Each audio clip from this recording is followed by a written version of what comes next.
MCS history.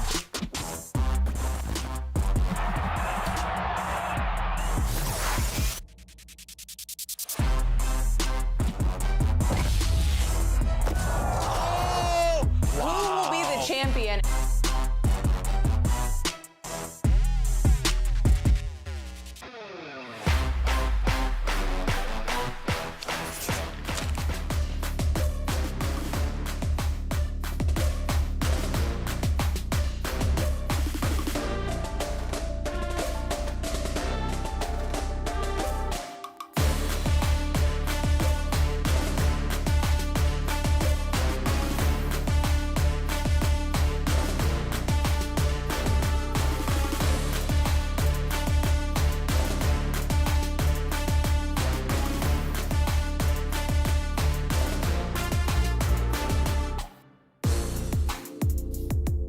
Here we are, the ultimate Madden Bowl. 14 of the very best players in the world facing off for the opportunity to win $250,000, the largest prize in MCS history, as well as the most prestigious belt in competitive Madden. Let's go! Over the past 6 months, thousands of Madden pros and amateurs from all parts of North America registered and grinded it out in online ladder play and elims. Playing countless of hours against competition hundreds and thousands of miles away, from LA to Philly, from New York City to Austin, all in order to earn MCS points in advance to the Series 3 qualifying live events, the Madden Ultimate Kickoff, Thanksgiving, and Wild Card. The 12 players with the most MCS points guaranteed themselves a slot in the Ultimate Madden Bowl, with the top 2 players earning first-round buys.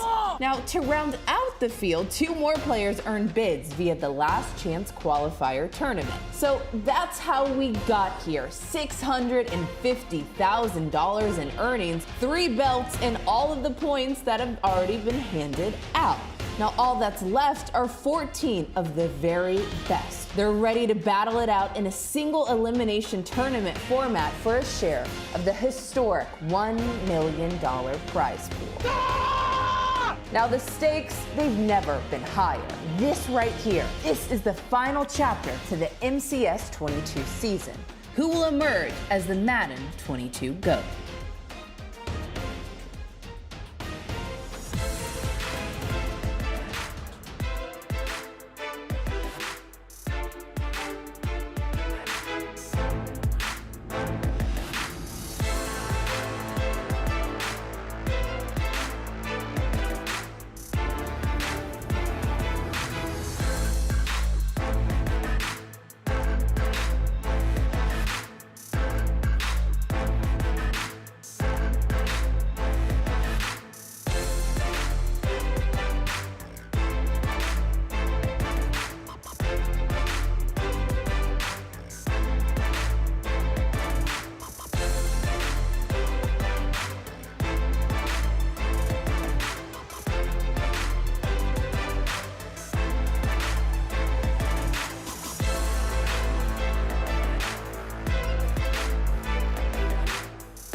Game changers. Could be anyone from anywhere. He could be a washed-out player who never played a professional snap, but becomes the face of a sport. He could be a kid whose first love was basketball, but grew up to revolutionize a position in a completely different sport. Once just a 16-bit game played on a 2-man console, Madden has evolved. The game has changed. The Ultimate Madden Bowl 22, the final in the championship series. 14 superstar players have earned the right to compete, where one has the opportunity to take the game to the next level. Could it be the kid born to parents who escaped oppression in Cuba? Or the kid whose mother is an aerospace engineer? Or the online stock trader? Or the son of a football coach? Oh, let's get it! I'm John D! Come on! The fight begins for these 14 players to win the crown of Madden champion, and with $1 million at stake, to become the richest champion in Madden history. The Ultimate Madden Bowl starts now.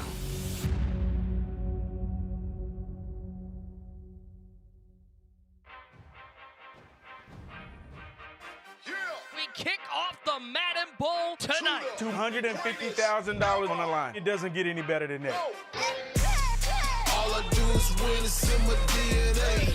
I don't never get bitch, in my DNA. Why don't we kick things off with a star-studded event? The underdog looking to shock the world. He's the big underdog. I can't wait to see this kid play in his first event. Let me get a crack and W, come out the other side. You can't sleep on Keynes. This guy's been a pro Madden player for over 10 years. You do not be wanting to have to play one of these guys. Whoever comes out of this, they're going to be on fire. Mr. Football, he's really one of the better new players over the last few years. Let's go! Ice, one of the grittiest Madden players. Very underrated. This guy has been around the block. Let's go! Come on! Come through, 100 on the go, running 2020. Kerry Q in the building. Clef the God. The guy has everything but a belt. Crazy work from Clef the God! From a pure talent standpoint, this guy is on a different level than most guys. King Henry, ultimate wild card champion. It's about time. It's about time. First day of the Madden Bowl. All I do is win, it's in my DNA. And who's going to be the GOAT? The run starts here.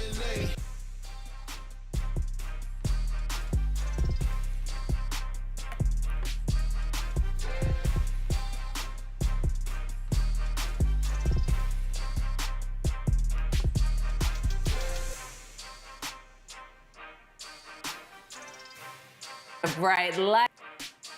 You see the palm trees, we got the ocean, we got all of our competitors set. This is the Ultimate Madden Bowl, and we are so excited to welcome all of you guys in. Kimmy checks one great user, Ty Davis, and none other than Nick Mazesco.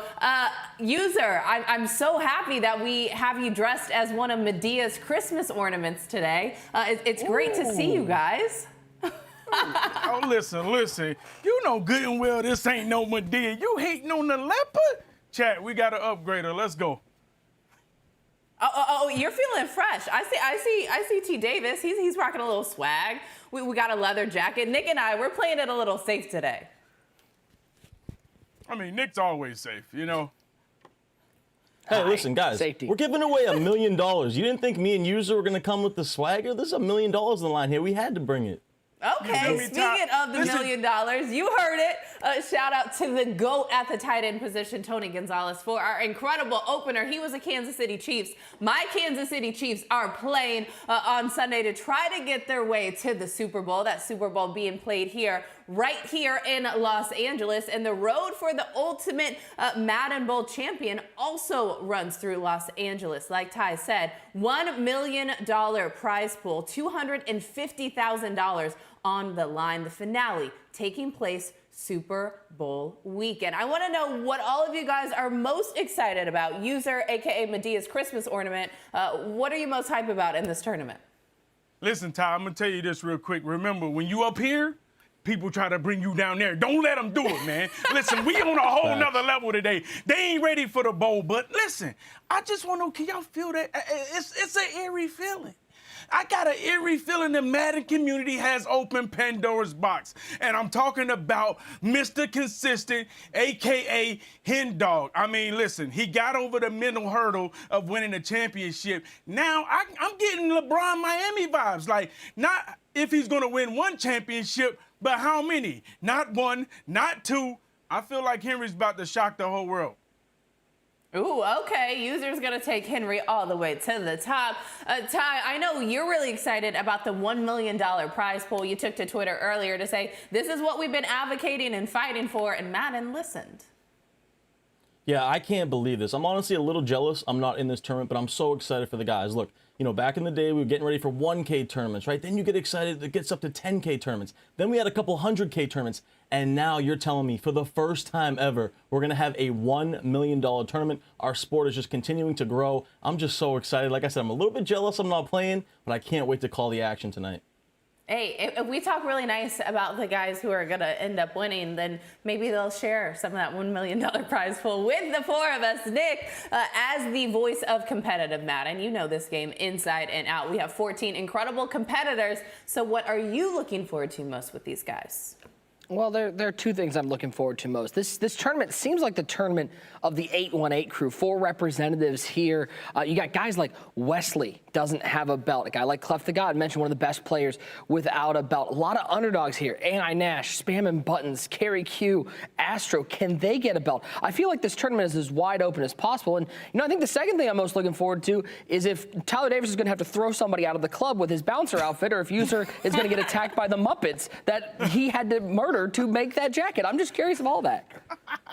So much that we're going to have to figure out tonight. But speaking of the competition being wide open, like you said, Nick, let's go ahead and take a look at our Madden Bowl bracket. Now, this is the Madden Bowl. This is the best of the best, the top of the top, as our guy User likes to say, and they're all in can't-miss moments. Now, as you can see, there are 14 names here. Now, that right side of the bracket, we get to see those guys compete next week. So today, we're going to kick things off with our 3 first-round matchups. It's the 8 versus the 9. We have Mr. Football 88 taking on Don't Care About Ice. The winner of that game will then take on the #1 seeded and last MCS belt winner in Henry. The 4 and 13 matchup sees Keynes versus Clef the God in a rematch from the ultimate kickoff. Keynes, he got here by winning the LCQ and is looking to avenge his loss versus Clef, where he gave up 17 straight points. And then in our 12 versus 5 game, the 18-year-old Astro, he's making his first ever MCS major and is taking on the very unpredictable Kerry Q. So we're going to go ahead and say we can probably expect the unexpected in that one. But let's go ahead and focus in on our very first matchup. Don't Care About Ice versus Mr. Football 88. You see the two guys right there. These two have actually met before, with Football getting the win at the Level Next National Championship tournament, but that was in regs mode. So User, what about this matchup today stands out to you most? I mean, Ice has been on a tear. He's made, 3 of the 4 live events. 88, there was a point in time around Thanksgiving, we was wondering who was the hottest Madden player, Noah at 88. And ever since AI Nash, it seems to pop 88's bubble. 88 kind of fell off, but somehow he's still here in the bowl. I know he's looking for revenge. It's going to be a great matchup. All right, Nick, do you think this could be a moment for either of these guys to go out and make a very loud statement? Do you think either one of them have a chance to make a deep run in this Madden Bowl? I mean, I think what we've learned about Madden 22 is that anybody can win. It's sort of your any given Sunday game. And for sure, both these guys, I mean, Ice, the lone representative from TNC, after TNC had such a great Madden 21, he's the lone representative here in the Madden Bowl. Mr. Football, User talked about how hot the beginning of the year he was. So, yeah, you put a win here, maybe that gets you a little bit of momentum here in this first weekend. It's only 4 wins away from a Madden Bowl belt. And at that point, you're immortalized in history.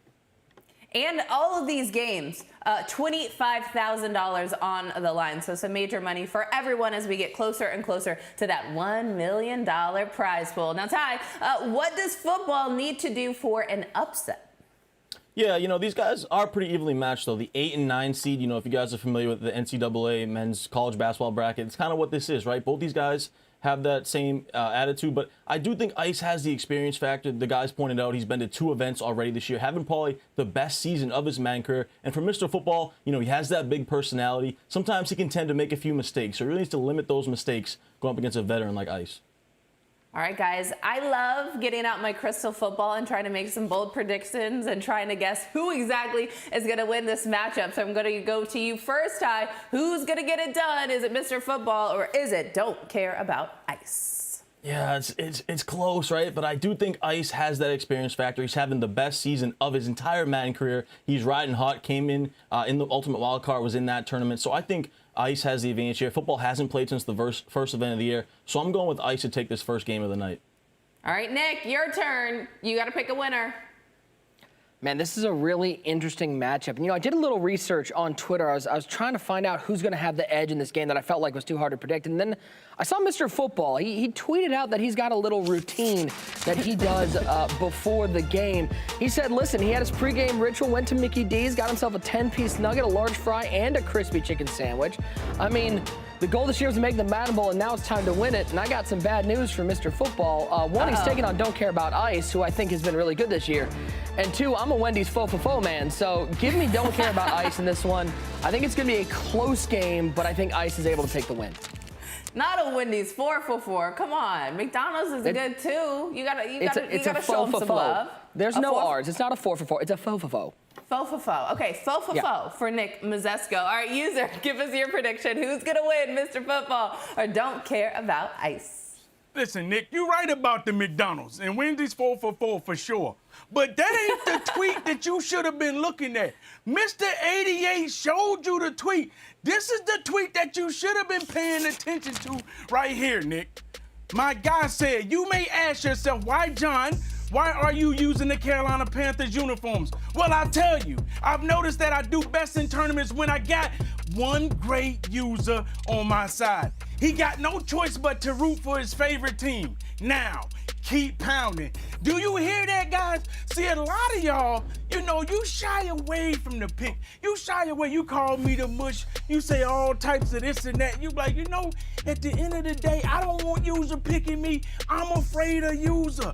But guess what? This guy right here, Mr. Football 88, he embraces it. He welcomes user picking him. So you know what? You're right, John. I embrace you too. I'm gonna pick Mr. Football 88. Not only to get the job done versus Ice, and don't worry about the McNuggets that he's sitting in his belly right now. Mr. Football 88 is gonna bounce back. It was an ugly game versus AI Nash, and I'm telling you, he's looking to make a statement. He's ready. He knows what time it is, Nick. We're about to crown the best Madden player in the world. The question is, are you ready? Because I know 88 is. I hope your hand runs out of batteries. That's all I hope. I hope it runs out of batteries. We're only 5 minutes into this. We got fo-fo-fos, we got props, we got Medea. I mean, things are really kicking off here at the Ultimate Madden Bowl. But speaking of kickoff, it's time to get to it. It's time to stop all the small talk and get to the gameplay. User and I will be back at halftime. But for now, we're going to hand it off to our guys, Nick and T. Davis, for the opening game of the Ultimate Madden Bowl. Let's get it, guys. Well, Kimmy, thank you so much. Feels like this year has just absolutely flown by, ladies and gentlemen, because it is kickoff time here at the Ultimate Madden Bowl. Who will take home that top prize and be crowned the Madden 22 GOAT? The kick is away. It will be Don't Care About Ice getting the ball first. Let's take a look at our tail of the tape, our matchup. And this matchup here in Madden 22, Ty, look at these numbers. I mean, you couldn't ask for much more even. Same number of losses here in 22. Similar points per game. Ice has played a little more stringent defense, but when you look at the numbers, this game is right down the middle. Right down the middle. Of course, Ice has a little bit more experience, 6 majors compared to 3 majors for Mr. Football, but both guys having great seasons here in Madden 22. I can't wait to see who's going to take this one. You see there, Mr. Football, of course, gives up a little bit more on defense, but these guys super even. 60,000 career winnings compared to 46,000 career winnings. Can't wait for this matchup. If you don't know about Don't Care About Ice, you do want to know about, you should care about, I don't know, that name's tough for me. Don't Care About Ice, 22 years old from Jim Thorpe, Pennsylvania. He's the number 9 seed here in the Madden Bowl with $87,000 in change in career earnings, his 6th MCS major appearance, a multi-time New York Jets club champion and Ty. He is just 1 win away from becoming the 29th player to reach 50 career MCS wins, a milestone he'd love to get here in this $25,000 game. Oh, yeah, without a doubt. Mr. George Schwartz, only 22 years old, but has a lot of experience under his belt. You see there, the earnings really taking a leap this year, getting him to 87,000, 6 appearances like we talked about, and like you said, 1 win away from getting those 50 career winnings, and that's really big for his short career so far. first game of the tournament. Everybody out there, Twitch, YouTube, wherever you're watching, we're so happy to have you along with us for the Ultimate Madden Bowl on 1st and 10. When in doubt, it's a wheel route. That's sort of been the story of Madden 22. Those halfback wheels, so tough to stop. Yeah, going to Adrian Peterson out of the backfield. You see Ice here in this gun bunch offset. He's been running this his whole Madden career, right? He's one of the best bunch players in the world. He's going to audible around a lot out of this offset formation. Early and often goes to that halfback wheel. And these wheel routes are just absolutely phenomenal in Madden 22. Very difficult to defend. On 1st and 10, he's got that new Russell Wilson at quarterback. And on 1st down, he'll drop back to pass. He's going to step up, look right up the seam. We saw him throw this for a touchdown in his last major appearance. This time, Jerry Rice down to the 24-yard line. Little seam streak action right in the middle of that zone defense from Mr. Football. And we know Ice, he wants to score early and often. He wants to score a lot of points. Looking good within the first 2 plays. Already nearing the red zone, 1st down and 10. And it looks like I have not seen a halfback cross screen in a while. He doesn't even throw it to the screen. He finds the end zone to Golden Tate. A touchdown for Ice to kick things off. What? Wait a minute. Are you kidding me? He called a slip screen, a cross screen, like you said, and he don't even throw to the screen. He throws to a wide open laser in the back of the end zone. What a play call from Ice. If you saw that one coming and you say that you knew that's where he was throwing it, you're lying, and your mom's sad that you are such a liar, because there's no way anybody was looking to the out route on the screen pass. He'll sit down in the end zone. He'll take the touchback to the 25. Mr. Football 88, what a start to the year he had here in the MCS, a great run in the Ultimate Kickoff. 22 years old from Eugene, Oregon, a Oregon Duck. He's the number 8 seed with $58,000 and change in career earnings. He has 11 MCS wins and 15 games played in 22, which is the least among the Madden Bowl field. Are you concerned, Ty, if you're a fan of Mr. Football, that lack of games played in 22 is going to come back to bite him here in the Madden Bowl? Yeah, it's a great point. He has the fewest wins in games played in the whole entire field. But he's really come onto the scene these last few years, a guy that has a big personality. He will tell you how he feels. Also, he's verified on Twitter. I don't think anyone's kind of talked about that either. Yo, how did he get the blue check mark? That's my question. Because I don't know. I can't find that. Do you have the blue check mark? No, I need it. Pain. Pain, pain, pain. 1st down and 10. Mr. Football wearing those Carolina Panthers unis. I think they came, trying to think, Ty, last place in the division this year? Is that where the Panthers finished up? User would know. Last place. Matt Rule, I don't know what he's doing over there, but Nick, I do want to go back to that touchdown from Ice real quick. And that, that's the cool thing about Madden, right? That's why if you're a fan of Madden, there's so many different schemes, so many different plays you can utilize. And I don't think you've said it. We didn't see a slip screen or a cross screen all year long. So that was so cool to see from Ice. Russell Wilson scrambling to the 39 TD. This Russell Wilson came out as one of the playoff legends items, and the second he came out, I think everybody in the comp community kind of pointed at him and went, that's going to be our quarterback for the Ultimate Madden Bowl. Yeah, 100%. We thought it was going to be the Jalen Hurts for most of it, and then this Russell Wilson came out. Everyone pretty much using the gunslinger ability to go with that escape artist. Has a quick release as well, as you can see there on that little baby out route to the tight end. This Russell Wilson, absolute beast right now in Madden Ultimate Team. 2nd down and 5. Got Tony Pollard out there, and he's going to call a little cross screen action. This time it's guarded down the field. What are we seeing here, TD? We got cross screens all over the place. Hey, anything you can do, I can do better, says Mr. Football. That time, good defense from Ice, though. Forced him to run out of bounds. A little bit of a mirror match here. Both guys in that bunch offset, and both guys on defense, too, using a lot of acrobats. We have 5 acrobats for Ice here to try to counter this bunch offense. On 3rd and 4, he finds that Tony Pollard underneath. That Tony Pollard, one of the Team of the Year items that came out I believe he was kick returner. Well, what a year Pollard had. Fair to say, I think a lot of Cowboys fans are wondering if Tony Pollard is the answer at halfback instead of Zeke Elliott. Yeah, I think he is. I don't know what they've been waiting for, too. Every time you give Tony Pollard the rock, seems like he's explosive, much more explosive than Zeke. Speaking of explosive, nice run right there from Russell Wilson. You see that escape artist ability starting to come into effect here. Former Memphis Tiger, Russell Wilson in the shotgun.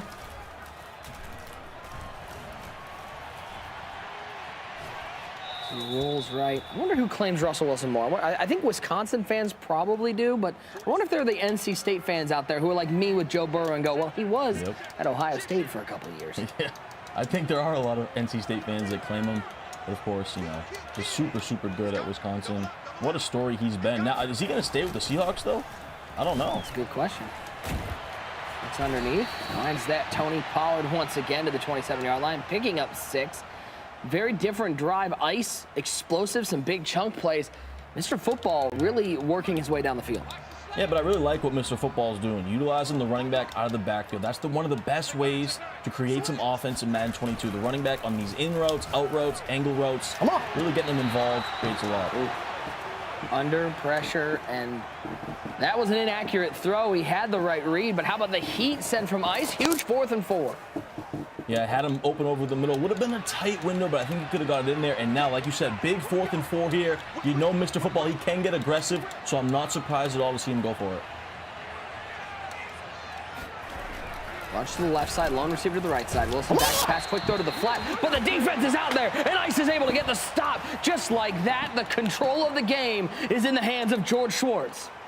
And I thought Football had the left side wide open on the wheel route. He elects to go to the wheel route to the right side, and that was a huge hit. I believe that might have been Jadeveon Clowney. Not sure who that was, but a big hit, and he comes up short. Absolutely huge stop for Ice. Now can Ice take advantage? Contain going crazy. Wilson actually got outside. I'm surprised he's got one away because it looked like he was able to get outside the edge. Yeah, got outside the edge. I still can't believe Mr. Football, he had that wheel route to the tight end on the left side and just missed it. I mean, there was no one over there. Huge, huge stop for Ice. You know he's going to try to be aggressive as well and try to get this to a 2-possession game. See defensively that audible from 3-5 to 3-5 wide. Wilson back pass on segment 10. He's absolutely screamed at. And you're looking at your O-lineman being like, man, you want to catch that and rumble for a couple of yards, big dog? Yeah, like we saw in the Ultimate Wild Card game-changing play. Bounce off the helmet. I believe that was Wesley's game. But you saw right there, Ice had the corner out wide open. Football's very fortunate. He was able to get that block shed off the right edge. 3rd down and 10. Bunch to the short side. Wilson back to pass. He's got the running back wheel. That's Adrian Peterson to the 40, past the 45-yard line. A great play on 3rd down for Ice to get near midfield. Madden 22, the year of the wheel routes right there. Just checks it down out of the backfield. Ice's user didn't cover it, left it kind of wide open. His user was in the middle of the field, right side. Easy completion for Football on a big 3rd down conversion. Near the end of the first quarter. Ice rolls left with Russell Wilson. He'll take a hit. It looked like he was trying to get into a slide, but that animation, a tackle animation, took over. That should take us to the 2nd quarter. It's 7-0 Ice on top. Ty, this seems like a momentum-shifting drive. If Mr. Football can keep Ice out of the end zone, this could be big for him. Yeah, has to hold him to 3 here. Very scary there for Ice. He did try to go down early, but took a hit. You can't take those type of hits with your quarterback. You will fumble the ball. 2nd and 2. Oh, he had beat for a touchdown. He throws the slant route right side. He had all sorts of time to the 23-yard line. It's never good when the quarterback has that much time because somebody is bound to get open. Yeah, he had a lot of things open. I absolutely love that route combination from Ice. He went with bench pivot, so he had the tight end on the corner route to the left. Then he had the slot receiver on a slant with a post behind it. Absolutely beautiful play design right there from Ice. Throws a nice dot for a 1st down. Wilson on 1st and 10. Throws it to the flat. That's Davis. Nice spin move to stay in bounds. That could have only been a 2-yard gain. Instead, Ice gets 6. A little bit of stick work from Mr. George Schwartz right there. A staple of beating man coverage, these tight end out routes. He throws it right there and then cuts back inside, able to fall forward. Nice little play. First game of the night. So happy to have everybody along with us. Nick Mazesco, Tyler Davis with you. On 2nd and 4, it's Russell Wilson stepping up. There goes the escape artist up. That's cheating. You can't cheat, friends. He was just past the line of scrimmage. Yeah, that was interesting. I don't know if he necessarily needed to do that. He had his flat route to the right he could have checked down to. Also thought he could have kind of just ran and slid. So interesting decision right there from Ice. Now he gets that 5-yard penalty here. So Mr. Football looking pretty good. Got to get off the field after this play. Got to hold him to 3. They're down to 9. And flip the bunch over to the right side. Lone receiver on the left side. That's Justin Jefferson, another one of those Team of the Year items. Wilson waiting, looking over the middle. He's got Jerry Rice inside the 5 to the 4-yard line. It's a 1st down for TNC's. Don't care about Ice. Must have seen something he liked. He went back to the same exact play as the previous down. This time hits the crosser over the middle. Ice did a great job taking away those wheel routes to both sides, but football capitalizes. Crosser over the middle, big conversion. First handoff, I think, of the day to Adrian Peterson. He'll pick up 3, get it down to the 1-yard line, and you know Ice is looking up at that clock, trying to leave Mr. Football with as little time as possible. Yeah, goes to the RPO right there, hands it off. You got to expect this is fullback dive territory right now for Ice. Try to make this a 2-possession game. Football on the edge of his seat right now. You got to try to force a goal line stand. Snap there from Ice, gives it to Peterson, and Peterson's going to walk into the end zone like it's a stroll in the park. It's another touchdown for Ice as he goes up 13-0. Mr. Football takes a sip of the water. He knows he's in trouble right now, down 14-0. I love the play call from Ice. I think Mr. Football, I think all the viewers were expecting fullback dive. He ran commit to the middle. Ice goes with a power run, gets a little bit to the outside, and goes untouched into the end zone. And now, right here, Nick, this is the biggest drive for Mr. Football. He has to get some type of momentum, some type of points on the board here. 14-0 our scores. We'll take a look at this big 3rd and 9 conversion right over the middle. Jerry Rice finds the soft spot in the zone. That's 18 yards, a huge pickup. Yeah, Football was so concerned about those wheel routes to the left and right side. Ice takes advantage on that crosser. And by the way, you can't blame him for being concerned about those wheel routes. Let's bring in our 3rd member of our crew. One great user, your Panthers, they're down 14-0, but you're used to seeing this, right? I'm gonna be honest, Nick. I feel like I was coerced in the beginning, 88. You know what I'm saying? You were 100%. There you go. There's a beam. That's a beamer, but we still down 14. Let's be honest. And because he forced my hand, I had to ride with it. So you know what I'm saying? That is what it is. But listen, let me tell you, this guy. Oh my God. Oh my, nice user. Oh nice user by 88. I only hear, guys, I only hear 4 letters coming out of user's mouth, and that's M-U-S-H. The mush. No, Nick. I know, Ty. Don't bring back the mush. Listen, stop. 88 forced my hand. Don't do that. Don't do that. Hey, we'll check. Can we get some going. Photoshops going? We got boats. We got more boat-based humor for user. No. I think they said they're good. They said yes. Well, user, I'm curious if Mr. Football doesn't pull this game out, is he going to be? He gets a touchdown there? Look, he's on the board. He's still in this game. But if he doesn't pull this game out, is he going to owe you an apology? Absolutely, because my credibility is on the line here. It's on the line. You're right. A public apology, not in the DL. You're right, because he forced my hand. You know what I'm saying? But listen, this is major right here. 2 minutes left, a lot of time left for Ice. He needs to make sure he doesn't give him any points. 88 gets the ball at half. We need to see 88 play the best defense he's ever played in his tournament life. That was a quick drive down the field, and this is the play that set it all up. On 1st down, it was just one of those seam streaks, TD. These seam streaks starting to really cause some damage defensively. Yeah, kind of an inverted seam streak / wheel route right there. Tight window, pass leads inside. It was a great user catch, and what a response from Football. That's exactly what we need to do. Score quickly, now get back on defense, try to force a turnover from Ice. 14-7 our score, first game of the day. And by the way, who doesn't love this, TD? You are Ice, you're Football, you've qualified through MCS points, making a couple live finals, and your reward is if you win this game, you get to take on the defending belt winner in Henry. Yeah, not an easy task. We know Ice and Henry have a little bit of history, so we'll see who comes out with this. But yeah, Henry's on fire right now. That's a guy you don't want to play pretty much in this whole tournament. Yeah, you see the momentum starting to build for Mr. Football as those sheds going crazy in the middle. That was a 3-man rush, and he was able to get to the quarterback. Intentional grounding, 3rd and 20. And just like that, Mr. Football is looking to get the ball back.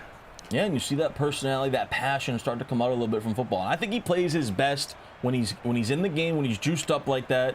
You see a little bit come out right there. Now, if you're Ice, there's a tough spot right here. You can't force anything to potentially get a turnover. You want to try to get maybe half of this back and then go for it on a manual 4th down.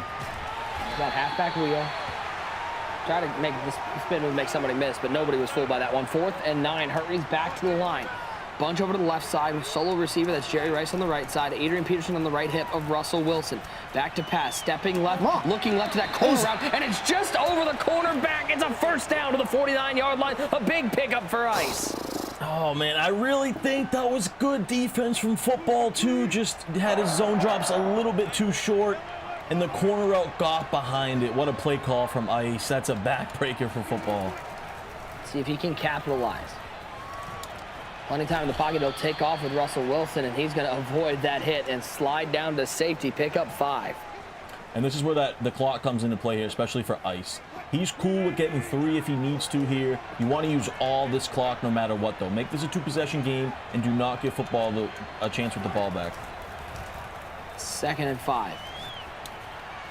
Dropping back, looking left side. That's just a little out route to that Justin Jefferson to the 33-yard line. And most importantly, he gets out of bounds, stopping the clock. All 3 timeouts remain for both players. Goes to that flood play. Had the wheel route on the opposite side. Had a little flood concept on that over there with the hitch, the flat, and the out route. Great read. Peterson underneath. He'll get about 9.5. Leave it at a 2nd and short. The first timeout taken by Ice. Ty, man, it felt like when it was a 3rd and 20, Mr. Football was in prime position to claim momentum. But Ice, if there's one thing Ice has done all year long, it's fight through adversity. No doubt about it. He's always done that. Did it again there on that conversion. Now the game is completely in Ice's hands here. Football needs some type of momentum swing somehow. Ooh, and that could have been it. He screamed at Russell Wilson, and that ball harmlessly falls to the ground. How many times have we seen that sack animation turn into a pick going the other way? Yeah, that's one of the scariest things as an offensive player with your quarterback. You want to avoid those situations at all costs. And now it gets interesting for football here. If you can maybe get a sack or maybe hold them to a 4th and inches, then use that timeout and see if you can get the ball back. So Ice got to be very careful in this spot. 3rd and short. Peterson on the left hip, and a timeout taken there from 88. He didn't like how his defense was aligned. Yeah, that hurts. Because even if Ice gets a first down, you know, now you can't use those 3 timeouts to get the ball back. So that really hurts. This is pretty much the last possession here unless he can hold him on this 3rd and inches. Watch over to the right side. Shotgun formation, 3-3-5 wide, showing pressure from 88. Wilson stepping left, looking like he'll throw this one away. Decision time for Ice, 4th and short, but he has not been able to pick up a yard over the last 2 downs. And now this is really interesting here. You see Ice leaning back in the chair, thinking about it, pondering it, and wow, he's gonna go the conservative route here. Okay, you gotta, as that kick is up and good, you gotta answer this for me, Ty. Is this trusting your defense? Some people would see this as, you know, I don't want to say an insult, but saying that you know you're better than your opponent, so you're going to be able to get the stop. Is this just conservativeness from Ice?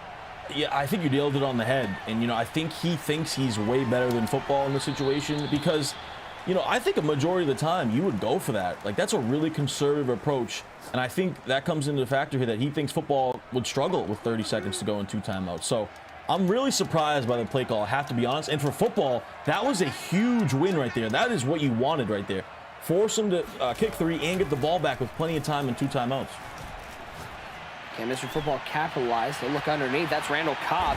45, 50-yard line. He'll take a seat right there and use his 2nd of 3 timeouts. So an opportunity for Mr. Football to get in field goal range. Remember, Mr. Football gets the ball to start the 2nd half. So a field goal, he's in great position. Russell. Rolling right. He'll take off. And, boy, he's darn near field goal range to be a 60-yard kick from where they are right now. Yeah, and I want to go back to Ice's decision just for a second because, you know, if that's the real NFL or if that's probably any other year in Madden, like, that's a smart decision. But with Madden 22, how difficult defense can be, I don't think it was the right call. Football ran that cross screen again, the one that Ice scored a touchdown on. Mr. Football's run it twice now. He's had a scramble with Russell Wilson twice. He's only picked up about a combined 3 yards. Got to be careful that you don't want to fumble that, get out of bounds. And now it gets interesting again here with only 1 timeout left for football. Looks like he's going to go with the slant post combo. And it's the first time we've seen the tight slot. He's looking over the top. He's got him. Randall Cobb, touchdown for Mr. Football with 10 seconds on the clock. An absolute perfect timing dot from football. He is fired up, and all the momentum in the world just shifted to 88. Fucking kidding me. And Ice is absolutely bewildered. Wow. 17-14 our score as this kick is away, and you can see the confidence rising for John Britt, a.k.a. Mr. Football. At 7 seconds, he'll take a seat at the 30-yard line. TD, talk me through this. How did this get so open? Yeah, double slants with the deep post behind it. Skinny post just torched. The defense gets behind the coverage. Ice was so worried about the slants underneath, and Mr. Football, a little point to the noggin, knows he's smarter than Ice. But wow, what a game-changing play right there for Football. I'm not gonna lie, Ty. If Mr. Football it from User Arbor. It's very true. User's over there probably jumping up and down. We'll have to hear from him in the second half. Ooh! Acrobat going wide over there. That could have been a turnover. 2 seconds remain on the clock. And you know, in this halftime break, Ice is going to be sitting there wondering, was it the right choice to kick 3? Yeah, 1,000%. You can't let that get to you. You got to let it go past. You got to move it past your brain. But that was a really interesting decision. I don't think it was the right call, and it looks like it's coming back to haunt him right now. But of course, plenty of time here. He does have the lead going to the second half. If I'm Ice right here, though, I might just take a knee, run the ball, get out of the half here with how things are going. Just sending everybody, seeing what he can get. He'll take a sack. Randy Gregory up the middle, a little coverage sack to end the half. And from what was such a great start for Don't Care About Ice, has shifted completely the other way. Even though Mr. Football is down by 3, he's getting the ball here to start the second half. He's got to feel great about his positioning. No doubt about it. I'm impressed with Mr. Football's ability to bounce back. Game looked like it was pretty much over. 14-0 Ice, got that turnover. Football bounced back with a quick touchdown, and now he's only down 3 going to the second half. And a great game so far between the 8 and the 9 seed. I mean, what more could you expect from two players who were so similar in their numbers this year? 17-14. Don't Care About Ice, a slim 3-point lead, but Mr. Football will look to take the lead on the first drive of the second half. Oh, I can't wait to hear what User has to say after I told you, he gave up on his guy. Kimmy, you have to keep User in check. Oh, don't worry. Don't worry, Nick. I will gladly keep my guy User in check. You said you felt coerced and forced into taking Mr. Football when he was down by 14 points. Now he's only down by 3 points. Don't Care About Ice getting a sack to end the first half. What are your thoughts? Are you feeling good about the decision you were forced to make?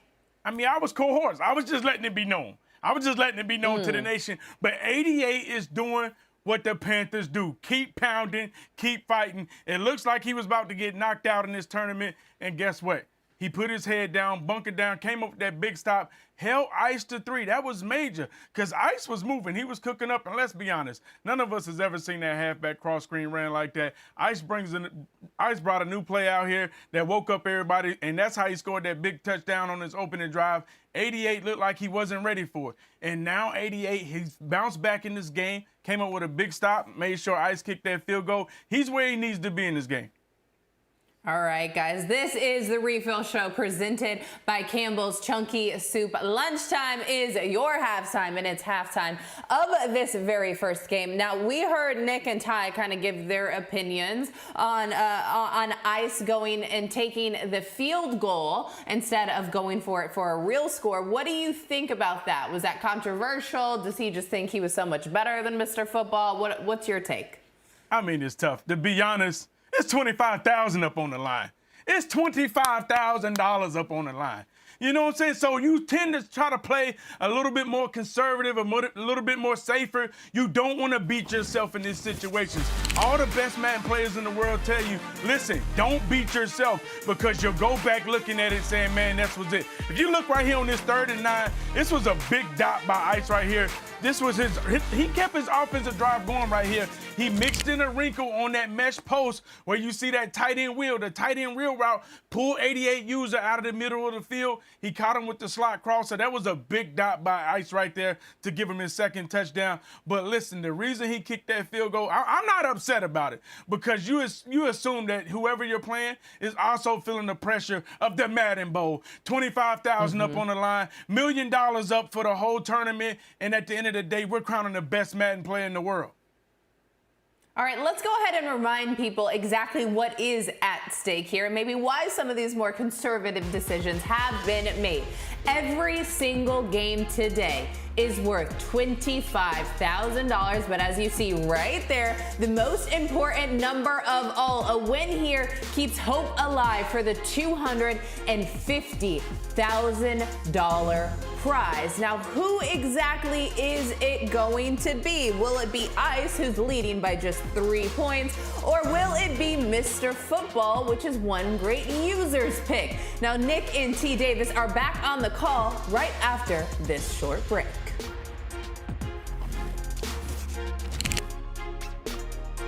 The Ultimate Madden Bowl is brought to you in part by Campbell's Chunky Soup. Lunchtime is your halftime.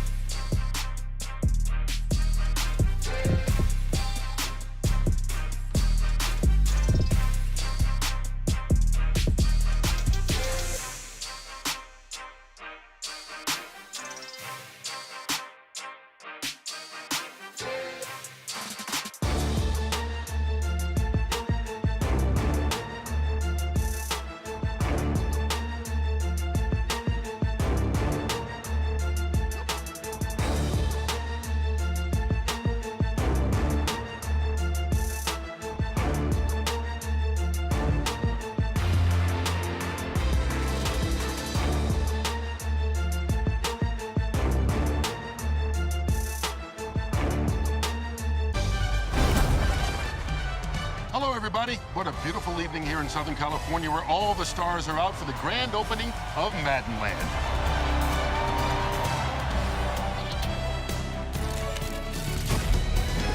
This park has everything, including Jalen. How you feeling? Feels like game day, all right. Then there's the pressure cooker. It's one heck of a ride. The rush of adrenaline, the joy, and the chaos of a game day experience. It's all right here. Aaron. Here, you can literally ride momentum. And dreams are made with the dream team you build.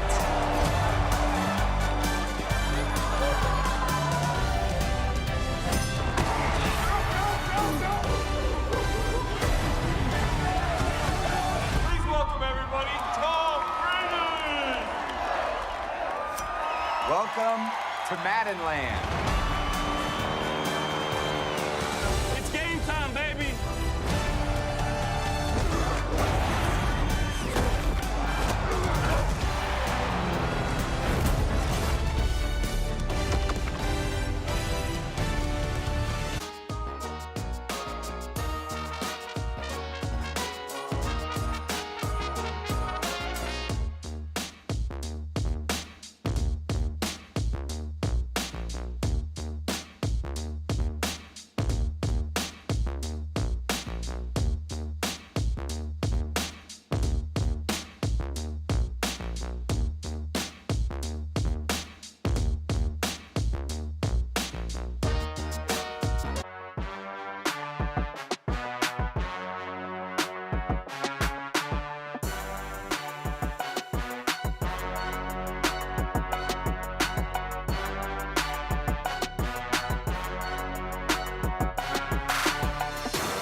And a reminder, make sure your Twitch account is linked with your EA account. You're earning those drafts because you can get a free, that's right, the best things in life are truly free, 95 overall Derwin James card. Got Acrobat, got Pick Artist, Ty 96 speed, 97 hit power. I mean, what more could you look for in a safety that you can get for absolutely nothing other than watching our content?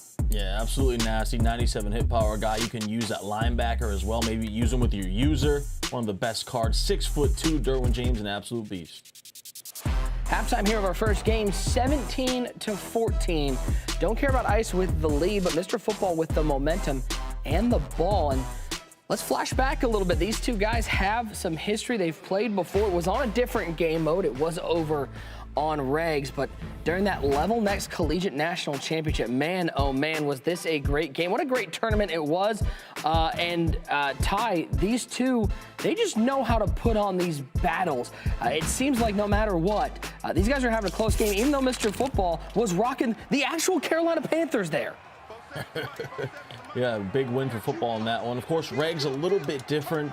But, you know, not surprised to see them both deep in that Level Next tournament. Two of the youngest stars, only 22 years old. And as we see a big one here. Pollard all the way down inside the 35 to the 33-yard line. And you can hear that confidence. You not see it, you can hear it from Mr. Football. He's starting to get the wheels moving.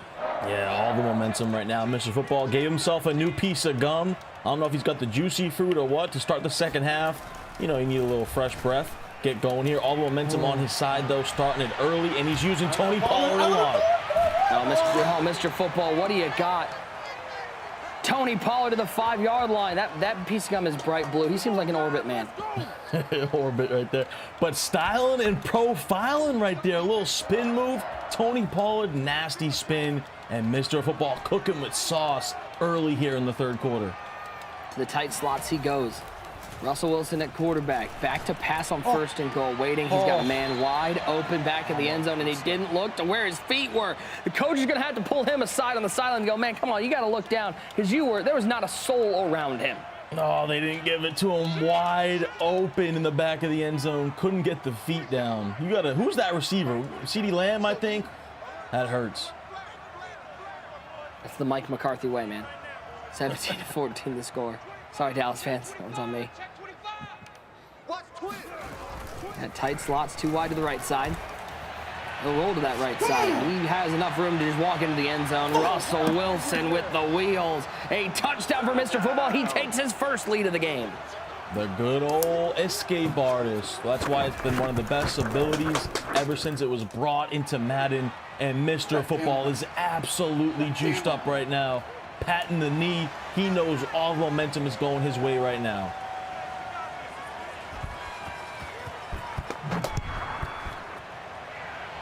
Just like that. My, how the game has changed. 14 unanswered. It's now 21-17. This is the play that kind of set it all up. Little wheel route. Tony Pollard breaks a tackle and is breaking hearts out there for all those don't care about Ice fans. Yeah, the nasty user spin. And usually you see the spin back to the inside, but he took it to the outside, completely missing Ice's user. What a spin move, and now the pressure shifts to Ice, who is, we see a nasty spin move of his own, but now the pressure all on Ice here. He started off 14-0, looking like it was going to be a cakewalk, and now he puts himself in some adversity.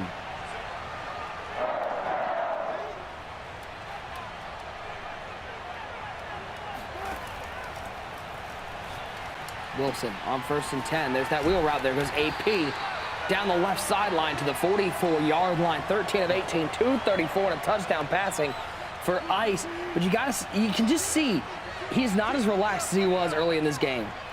No, you can see now on the edge of his seat, leaning over there. He's locked in right now, going back to that wheel route. You see how difficult those wheel routes are to defend. It was straight man coverage, and the man defender just doesn't play. You really have to start to use those routes. See right there, great play from Ice. Rolls out right, sees the user is sticking with one of the routes deeper down the field, which left a lot of green space, an easy first down for Ice. This Russell Wilson just seems so good. All this speed, getting to outside the pocket, has a quick release. I mean, there's no wonder why everyone's pretty much using this quarterback now.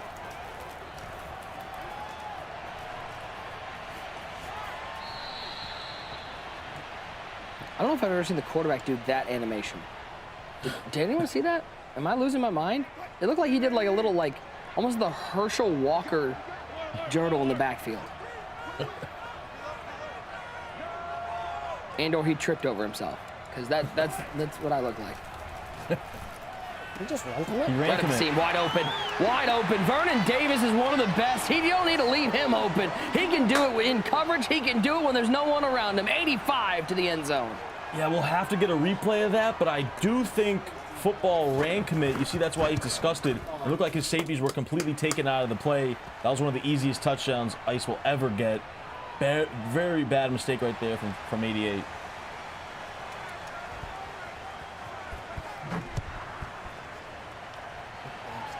Bobby Wagner with the kick. Nope, you guys aren't seeing things. That is Bobby Wagner's. Let's take a look at that touchdown one more time, TD. Those safeties bit down hard, and Vernon's out of there. Yeah, it looks like he ran commit, or maybe he messed up the safety's assignments, but bad mistake right there. Football, he knew it right from the jump. Ice takes advantage and gets back to the lead. As Wilson will step out of bounds, let's bring in third member of our crew, one great user. This game all of a sudden became sweaty. Who knows who's going to come out on top in this one? You're right, Nick, and I know 88's kicking himself because that's the best chance you're going to get a stop when you get an opponent inside the red zone. The field gets shorter, you know, and 88 run committing right there. It's very unfortunate for him because he needed that stop. Now he has to go down here and respond, and that's your best chance of getting a stop when you get somebody in the red zone. Your zones play better, the field is tighter, the windows are tighter. Just unfortunate by 88 giving that run commit. And underneath, that's Tony Pollard once again. My oh my, TD, if this isn't a great advertisement to go out and get that Tony Pollard Team of the Year item. Yeah, he's no doubt been 88's best player by far. I mean, doing it in the run game, doing it out of the backfield. He's got some great spin moves with him. Using him to the best of his abilities. Absolute beast right here, Tony Pollard. Underneath, there's Darren Waller. First time we've called Waller's name today, the Las Vegas Raiders standout. Picks up another first down, and this has been what Mr. Football's done all day. It hasn't been chunk plays most of the time. It's been 10 yards at a time. Yeah, and you see Ice really trying to switch up the coverages out of this 3-3-5 wide formation. That time zone coverage, the in route to Waller. He's going back to Waller again here. So, oh Lord, that man's got to retire. That man just got trucked so hard, he pulled an Antonio Brown, took the helmet off, took the jersey off, he's out of there. That was a nasty truck right there. And football really starting to use this Waller now, ins and out routes. Third time he's run that cross screen, TD. Third time he's gotten nothing out of it. Ice has the bag for it. Try to go with the quick snap right there. Catch Ice off guard, but it did not work. Force up in the chat. Fourth quarter action. It's a 3-point game. 88 on the drive, looking to tie or take the lead with just 5 minutes remaining in our first battle here in the Ultimate Madden Bowl 22.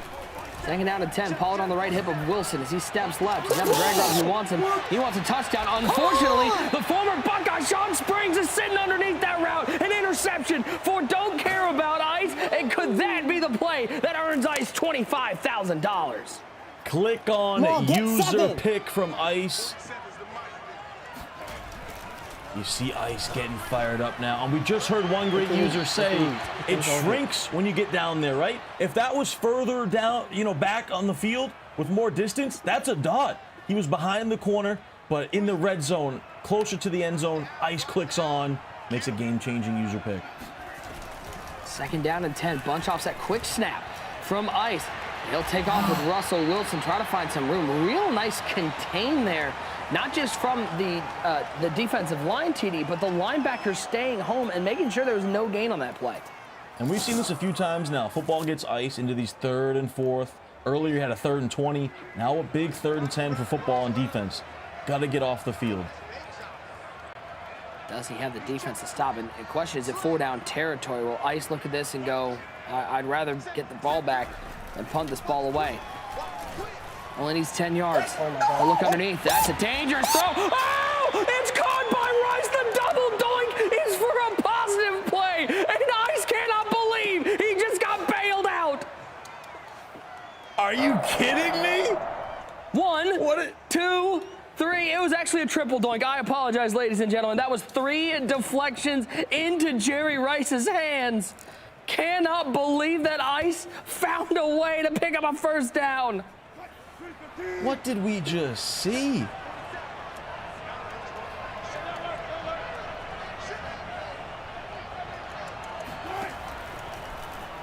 Well, he unbelievably still has the ball. Throw left side, step out of bounds, pick up 4. Listen, Nick Mazesco, you know. Listen, I preach all the time. You got to be able to bounce back from adversity. I got to be honest, that is a tough one to bounce back from if you're 88. You got him in a tough 3rd and 10. You look like you're going to have a pick. You get a swat. Oh, just unbelievable. Watch that corner out. He's got that corner out. That's Vernon Davis makes the man miss to the 22-yard line. Don't care about Ice. Might be arrested for petty larceny because he has stolen this one away. But luckily, he's got bail. Oh, did he ever? I mean, just unbelievable. And now Ice, you know, look, we talk about it a million times, though. Sometimes you need a little bit of those angels. You need that luck on your side. And if Ice can go down, put 7 on the board, make this a 10-point game, that can be a dagger to 88. There are so many angels out here. I think I saw Danny Glover in the stands. Christopher Lloyd is in the end zone. Don't believe what we are seeing, but we're starting to care about Ice as he'll look underneath. Pick up 8. And you see that hit stick right, 2. That hit stick right there, Nick. That's one of those for 88. It's like, okay, just give me mine back, right? You gave him that one on the tip catch. Let me get a hit stick fumble right here. Just give me something back and we're cool. But unfortunately for 88, you didn't get it. 2nd and 2. I can already see Twitter loaded up. Snaps the ball with 1 second of the play clock. Screamer right up the middle.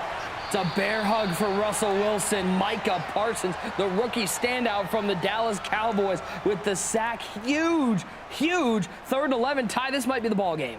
Yeah, this is huge right here. And that was a nasty A-gapper from 88. I don't know what he just did right there to get Parsons free, but he needs to cook that one up again here on this 3rd and 11. That was nice. Goes to the 3-3-5 wide defensively. Only a 3-man rush this time. Wilson waiting, looking, rolling back right. Looking for the playmaker. He takes off with Wilson. He's got the first down. What a play call. What a move from Ice, rolling left, back to his right, and tightrope walking up the sidelines. Get sticky with it, George Schwartz, the Iceman. That was nasty. Rolled out left, came back all the way right. Football, kind of a bad click on, just missed him. And now it looks like it might be GG's here. Ice knocking on the door. He's going to stand up. He knows he's fired up right here. He knows he's in a great position. 2-minute warning. If he punches this in, it's going to be really difficult for football to come back. He can get the stop, though, here. He does have 2 timeouts. He will get a shot, but he cannot let him into the end zone. Fullback dive. Jimmy Graham stuffed to the 1-yard line. Timeout taken. 3rd and goal for the Iceman. Just need 2 more of those if you're 88. And you got to think here, Ice, we talked about his conservative approach earlier. I think this is 4-down territory for Ice. Here it is on 3rd and goal. What a tackle in the backfield.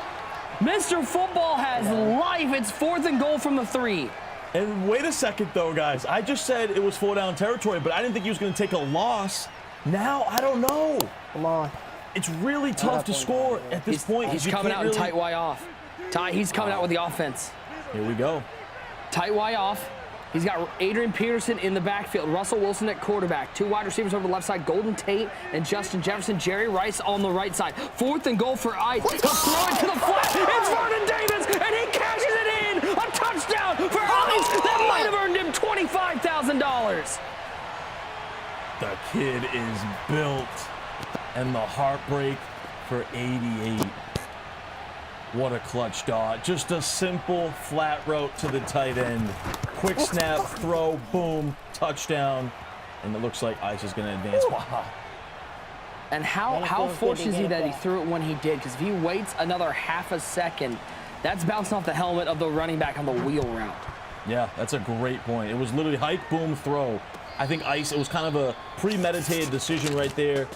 Just a big-time throw as you take a look at this replay. You see it right there. Hike, boom, throw, flat route, catch and run, Vernon Davis. Great decision from Ice, an absolute heartbreaker for 88. And don't forget, that drive was kept alive by what will go down in Madden history as the triple doink. Just like that, heartbreak for Mr. Football. He's still alive, needs a quick score and an onside kick. 1st down and 10. Back to passes. Wilson, he's in trouble. Throws one away. Pick. Come on. Yeah, for football here, it's just about getting in that field goal range. I mean, listen, we've seen an onside kick, Nick, this year. We have seen one in a big game. It's not out of the realm of possibility. It's obviously like a 5% chance, if that. But if he can get one, he has a chance. You got to get into field goal range here. I'd take the field goal as soon as possible. Need about 10 more yards and then kick it. Ultimate Team fans out there, as that one's underneath the pollard, stick with us. We'll have some legend reveals tomorrow, Saturday. Legends, of course, come out on Saturday mornings. We'll have those legend reveals coming up with Kimmy and User in just a bit, so stick with us for that. 31-21 here in our first game of the day. And this one has had a little bit of everything. Defense, offense, lucky bounces, unbelievable moments, and we still got a whole lot of action here from the Ultimate Madden Bowl. 3rd and 4 for Mr. Football. Got Waller, Lamb, and Cobb in the bunch. Looks like Dion as the lone wide receiver over the middle. Find Randall Cobb, hit him with a little spin move. Trying to make something happen. This runoff will be interesting. It's a 12-second runoff. Spike it with 43 ticks on the clock. Smart right there from 88. You kick your 3 now, and you got to hope, you got to pray Father, Son, Holy for an Spirit, onside please let me get one. Please let me get this onside. Onside for if you're the opponent, you hope and pray that you can recover it. Just get one. You're looking at your hands team going, please. We've seen an onside kick recovered in the last month on MCS TV. Henry was the fortunate break on this one. Can Ice recover this one and seal up 25K?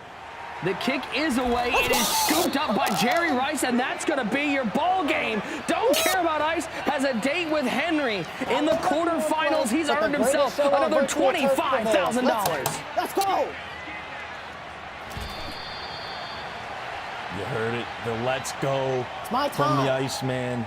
A 25K win to add to his great season so far. Remember, this is a guy that's already made 2 majors this year. This is his 3rd major of the season, and he's going to advance. Of course, he has a date with the defending champ Henry, but what a win. A little bit of fluke, a little bit of luck, of course, involved, but he gets it done. Just stay tuned on Twitter, at Mr_FB88, I think is what it is. I think he's already tweeting. Just stay tuned. He's got the phone out. He's already got the tweet rolling. I mean, I can't blame him. That's your ball game from this one. It's GG's, and there are no rereads here. In single elimination, it is Don't Care About Ice with the 7-point victory. 31-24 tie. Ice continues a very consistent year.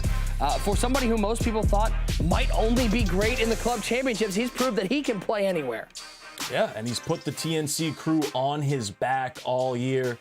And he's continuing this great season. Undoubtedly his best season of his Madden career. He continues it, of course. He has that date with Henry. That's going to be a great one. But big time win. He had a lot of luck. I mean, that play was just, we got to ask him about that. Just unbelievable. But he does advance here. Big time win. You know, and Ty, for Mr. Football, I mean, one would say a breakout year here with his performance in level next, only 22 years old. You know, these are those losses that sting because there was a little bit of fluke involved, because he had such a great momentum run in the 2nd and 3rd quarter. What can he build off of this year going into next year to make even deeper runs into tournaments? Yeah, well, you know, this is really only like his 2nd year, I would say, on the pro circuit, really establishing his name. And I think he's had a stellar 2-year run so far. I mean, he's just going to continue to get better, keep building from this. These type of losses obviously hurt, but everyone kind of has to go through them to get to that next level. So this one's going to sting for a while. He had a great season, though, making 2 events, and he'll bounce back next year for sure. Well, let's bring in the man who just earned himself another $25,000 and is only 3 wins away from a Madden Bowl belt. It is none other than Don't Care About Ice. Ice.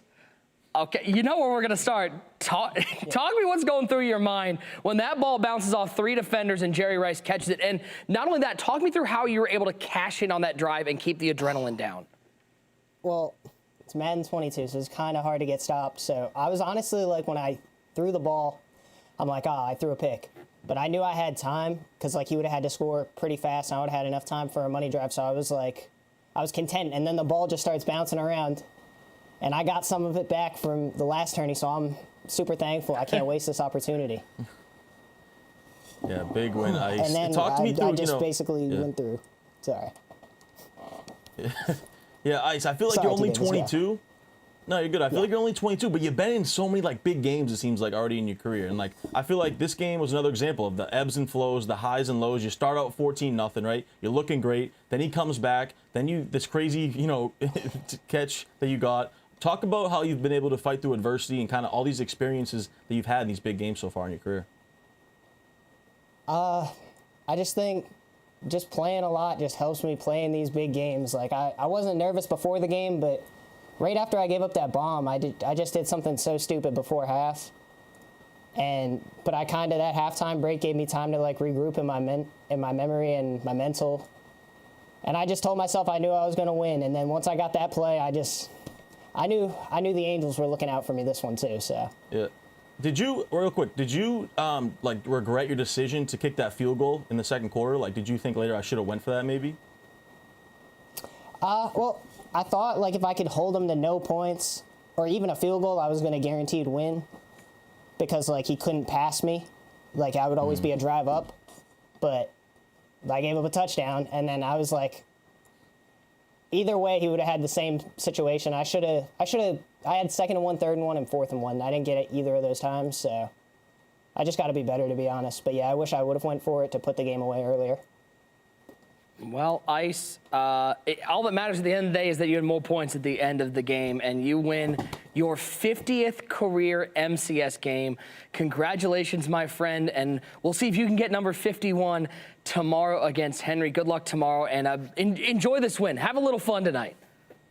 I'll be practicing. I know that Henry's sounds ready like for fun. that rematch tomorrow. Yeah, that sounds great. What a great way to spend time, laughing up that Madden game. You love to see it. I don't care about Ice with the victory over Mr. Football here in our first game of the day. We've got plenty of action coming up, including this battle. The man who literally did not make a single live final, but did enough to make it here to the Madden Bowl. Astro in the Ultimate Madden Bowl, his first live final is part of a $1 million prize pool. He's taking on the wily veteran and the runner-up from our last tournament, the Ultimate Wild Card in Kerry Q. That is going to be an absolute dogfight.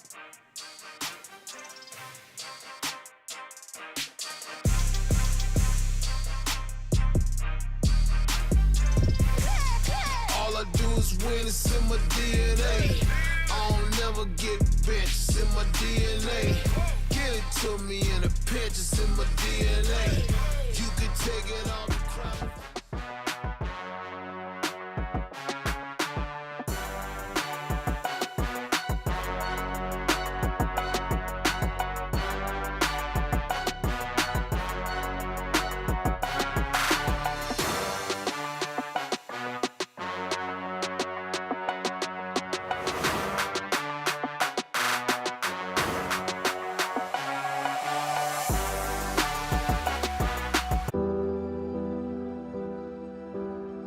Mental health and wellness is so important in the world of gaming. I don't think there should be a stigma when it comes to seeking help. For me, mental health is the most underrated thing. My daily routine that helps me improve my mental health is working out. I think of what I'm grateful for. I take the time to do like meditation and stuff like that. Practice makes perfect into kind of breaking bad habits and building good ones. It is okay to seek for help. Los profesionales para algo están. You got to worry about yourself first before others. Going to a mental health professional when you're feeling not your best, I can't think of anything better to do. At the end of the day, we're all kind of like an extended family. We have to look at each other just like that. Like that could be my brother or my sister. I promote. I promote. I promote. Yo promuevo. I promote. I promote. I promote. I promote and practice positive mental health.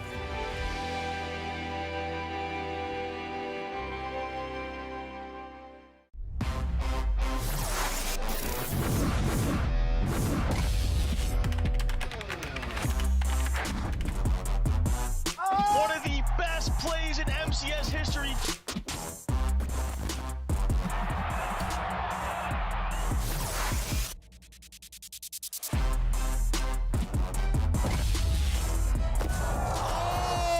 Who will be the champion?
Welcome back in. You see right there the final score of our first game of the tournament, 31-24. Don't care about Ice getting it done over Mr. Football 88. Let's go ahead and take a look at the highlights to see exactly how we got to that final score. Starting in the second quarter, Ice is up 7-0. He's on the 3rd and 9, and he finds Jerry Rice for a huge first down. Then later, he finds the end zone to go up 14-0. Later on in the second quarter, looking to score for Mr. Football, and he gets it done. Randall Cobb for a 40-yard touchdown. Mr. Football in the red zone in quarter 3, scrambles, gets it in. He goes up his very first time in that game, 21-17. However, Ice, he finds Vernon Davis for a 28-yard touchdown. And in the fourth quarter, Mr. Football looking to score, but no. Ice comes in clutch with the interception. Mr. Football obviously upset about that one. Moments later, Ice on a 3rd and 10. He comes up with a lucky catch to keep his drive alive. That's a triple doink right there. And then later on, Ice in the red zone, he finds Vernon Davis for a 3-yard touchdown pass to win it, 31-24. All right, user, we got to talk about this matchup. I'm sorry your man, Mr. Football 88, could not get it done. It seemed like everything was going in Ice's favor. He had that lucky interception. Then he had the triple doink. Then on a 4th and goal, he went and scored the touchdown to seal the game. Talk me through your thoughts of what we just saw. You know, first off, I know we're going to have a bunch of trolls out there and say, this is what happened when user picks you and rides with you. Pause. You know what I'm saying? They're going to call me the mush. They're going to try to take it there. But we're not going to worry about that. Listen, 88 played a phenomenal game. Like he said, he feel like he only made that one mistake in the red zone when he threw that interception on the corner. You know, throwing that corner out in the end zone is so tricky. We've seen so many of these top players throw interceptions like that cost them games. Clef the God did one just like that in his second tournament where he lost to AI. So you understand that corner route can be tricky when it gets into the red zone. 88 played a phenomenal game, the way to fight back, you know, especially getting stopped on his first drive. And then, you know, let's be honest, they stroked him, the double pick. But it is what it is. He has to still find a way to come up with a stop. And it seemed like Ice just kept finding a way to keep the drive going. And somehow you got to give it to him. And let's be honest, we say Buggs is fluke and Wesley is fluke. But if y'all remember the last time Henry, when his eyes popped out his head, it was because this guy Ice got some fluke. Now, I'm just saying, we might have to slide Ice into that group too. That's all I'm saying. But he got it done when he needed to on that big 4th down. He didn't settle to take the 3. He wanted to make sure he win the game and put it in his control in his hand. And that was a dot to Vernon Davis just to the flat. I mean, you got to tip your hat to Ice. Even though he did get some fluke, he still put together the plays he needed to win this ball game. He did, and as a reminder, this is a single elimination. So Mr. Football 88 is fully out and don't care about Ice. Just secured himself $25,000 and keeps his hope alive. Now, earlier I asked Nick if he thought either of these guys could make a long run in this tournament. Now seeing what you just saw from Don't Care About Ice, do you believe he could do it? Do I believe in magic? No, ma'am, I do not. I do not. I'm sorry. I mean, that was a great win. He pulled it out. But now you're playing against Mr. Consistent. And can you get it done? I don't think so. I feel like, you know, Henry's a juggernaut waiting. He's mentally got over that hurdle knowing that he can win the championship now. And I really struggle to see anybody other than Clef knocking him off before he gets to the title. Okay, you say you don't believe in magic, but never say never.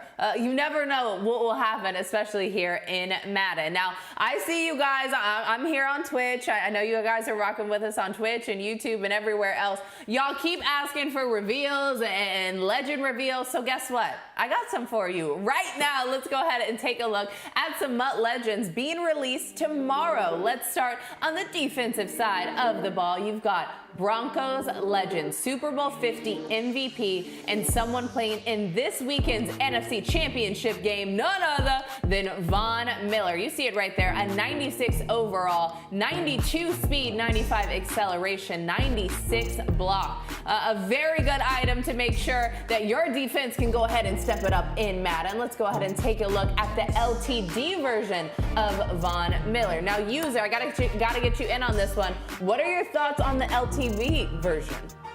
This Von Miller is crazy. Look at this, 97 block shit, 97 power move, 95 finesse. Like, he's a must. Everybody has to get him. He's a must, but listen, chat, let's band together. Don't get crazy. Don't put him up for $2 million. I ain't got the coins. Let's be reasonable now. But this is a must-have card. You know, 93 speed. You put him with that Broncos theme team or the Rams theme team, he's gonna go crazy. He's gonna go crazy. That's on the defensive side of the ball. Let's go ahead and get to the offensive side of the ball. If you need another high-quality guy, what about a slot receiver? Look no further than this 96 overall rated Charlie Joyner. 96 speed to go with 95 catching and 96 spectacular catch.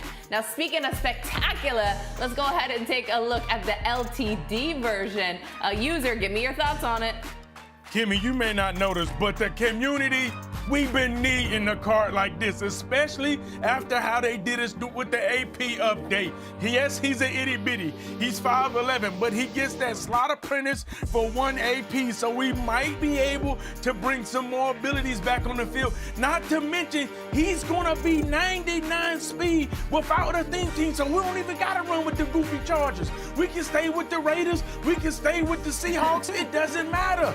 Listen, this card is gonna be on everybody's roster. I'm begging y'all again, please do not go crazy on the price, because I need him. Come on, why they have to be goofy though? Come on, why you have to say the Chargers were is goofy? Always goofy. That's why Eli Manning didn't want to go there. Be sure to continue to look out for more in-game messaging or follow at EA Sports_Mutt for confirmation on when these items are live in-game tomorrow. So we know that the bowl is filled with some of the most accomplished players in competitive Madden. We got belt winners, record holders, and more. But there's one player making his very first appearance in an MCS major, and that guy, it's Astro. While the stars had to align for him to get here where he is today, the 18-year-old Maryland native, he wants everyone to know that he's earned his spot, and he's going to prove exactly why. Let's hear a little bit more on Astro. I got my name Astro because I'm a big fan of Travis Scott. I like his work. And my gamer tag on Xbox was just Astro because he had an album called Astro World, and that's how I got that name. My first Madden was Madden 10. I used to play with my dad back when that was out. My favorite Madden was Madden 20. I just had a lot of fun on that game. I didn't really play it competitively. I enjoyed it with my friends. When I wake up, you know, it's eat, breakfast, probably play Madden, maybe go hang out with my friends, that's about it. I'm not affiliated with any college at all, but I am like trying to get an esports scholarship to any school. John Madden, his name alone just meant a lot to me. It still does. Madden, I've been playing it since a young child. It's always been fun. The game has brought me plenty of friends, probably like will last for life. Him being on is honestly pretty sad for the whole community. Touchdown! Ball game! Young Henry with the comeback! But I was not expecting to make it. I was not expecting Kerry to be Volt. Henry was down 17-3 to Greeny. That's a laser, bro! I just wasn't expecting him to come out of that game either, when I needed him to, and he did. What had happened last night is probably one of the luckiest things to ever happen to me. I was jumping up and down. I was screaming. I was so happy about that. Astro has secured himself a spot in the bowl. What everyone should know about me is that I'm here to stay. I didn't get here luckily. I earned my spot here, so I'm gonna prove why I deserve to be here.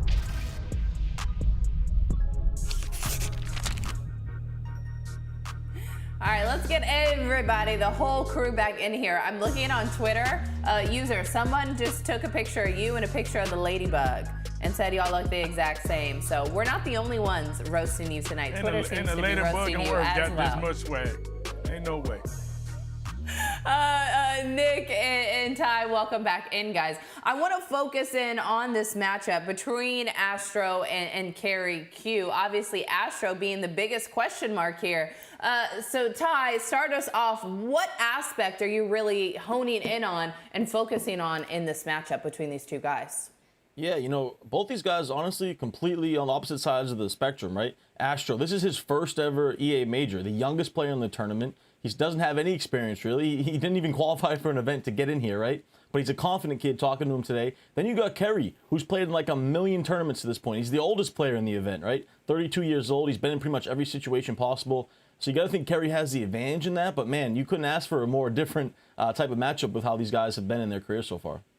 Well, and the scary thing about Astro, I mean, the scariest person is the person that has nothing to lose. And for Astro, you know, he's 18 years old. He didn't make a live event to get here. He fought through, you know, all these tournaments to earn enough points. I mean, that's the actual point of the point system, is to get to this Madden Bowl. And he was able to do enough. But you've heard all those people on Twitter saying he doesn't deserve to be there. He just got a lucky break and all that. And so because of that, I feel like Astro's got a great shot in this game because there's not a ton of film on him out there, and he has nothing to lose. He can go out there and play free and easy and not worry about pressures or if he's supposed to win. He can just go out there and play Madden and get a dub. Nick, you know, this is where you hear a lot of people in the community say, man, you know, Madden is a gatekeeper. We always see the same people. And Dreeny, everybody says this was Dreeny's spot. And now Astro's going up against the seasoned vet like Kerry. So they're like, they know users going to ride with Kerry and be the gatekeeper. No, I'm not. Let me tell you, this young guy right here, he's a goon. He's been fighting in the Discord. Did he get here luckily? I'm going to say yes. He might not believe it, but Henry was definitely down and out in my books, and I want to see if he can step up to the stage and get the job done. Him not making it to any live event and being in the Madden Bowl, that has to be crazy pressure. But I believe in this young kid. He's not afraid to play anybody. He plays a whole bunch of goons in the Discord for the guala, and you know how it is. You got to have a different fight when you fighting for that water bill, chat, and that's what that guy Astro brings to the table. I feel like he's going to shock the world today and give us a good game. So Astro not making a live event on one hand versus Kerry Q, who's made the deepest run in Ultimate Wildcard. It's time for predictions. Ladybug, I'm going to ask you first. Who's gonna take the dub on this one? Listen, you got to stop hating on the drip. You just got to stop, Kimmy. You know what I'm saying? I mean, listen, I've never been the one that want to be competitive and say, you know, bring out your drip versus my drip. But you done came at me with the Tyler Perry Medea, now the Ladybug. You know, how many more chances you think I'm going to let you slide before I flame you now? This the last one. The last one. But let me tell you, I'm going to go with the guy, Astro. I know it looks like I'm hating against Kerry Q. At the end of the day, Astro, I think he's going to shock a lot of people like Nick touched on. We haven't seen him at a live event. If he can get his bearings up under him and not be afraid of the moment, I believe he can get it done. Okay. Nick, who are you going to take? You're going to take the underdog and Astro, or are you going to rock with the guy who most people are probably going to assume is going to win, Kerry Q? You know, I think Astro's got a great shot in this game. The one thing that's kind of the unknown factor for Astro is how does he handle the pressure of playing in a $25,000 game of Madden. He's played a lot of cash games, but he's got to deal with that pressure. I'm going to go with Kerry Q. I think we're overlooking how well Kerry Q has played this year. He's coming off a top 2 finish not 3 weeks ago, so he is hot right now. He looks good defensively, and I think that's going to benefit him. And I don't know if it's just me or if you guys see it, but the more I stare at User's Jacket, it's kind of like an ink blot test, and I'm starting to see that ink blot looks like the mush. No, we're not going to go there. We're not going to go with the mush. Let's stop. Y'all trying to get RG started on Twitter. Let's just stop. Just stop. He's the eye of the tiger. User said, what y'all are not going to do is roast me all night long. So, TD, let's change the subject. Let's go ahead and get your prediction in here. You can be the tiebreaker. User saying Astro, Nick saying Kerry Q. Who do you pick to win this next game?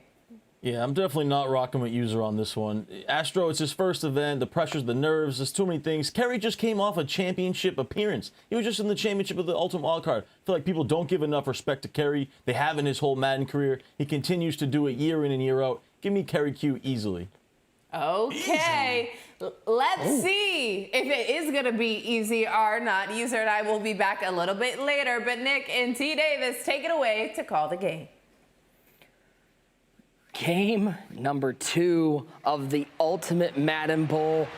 Young versus old, underdog versus veteran. It doesn't get much better than this. It is Kerry Q taking on Astro here in our second game of the day. So happy to have everybody still along with us as the kick is away. It will be Kerry Q getting the ball as he returns this past the 15.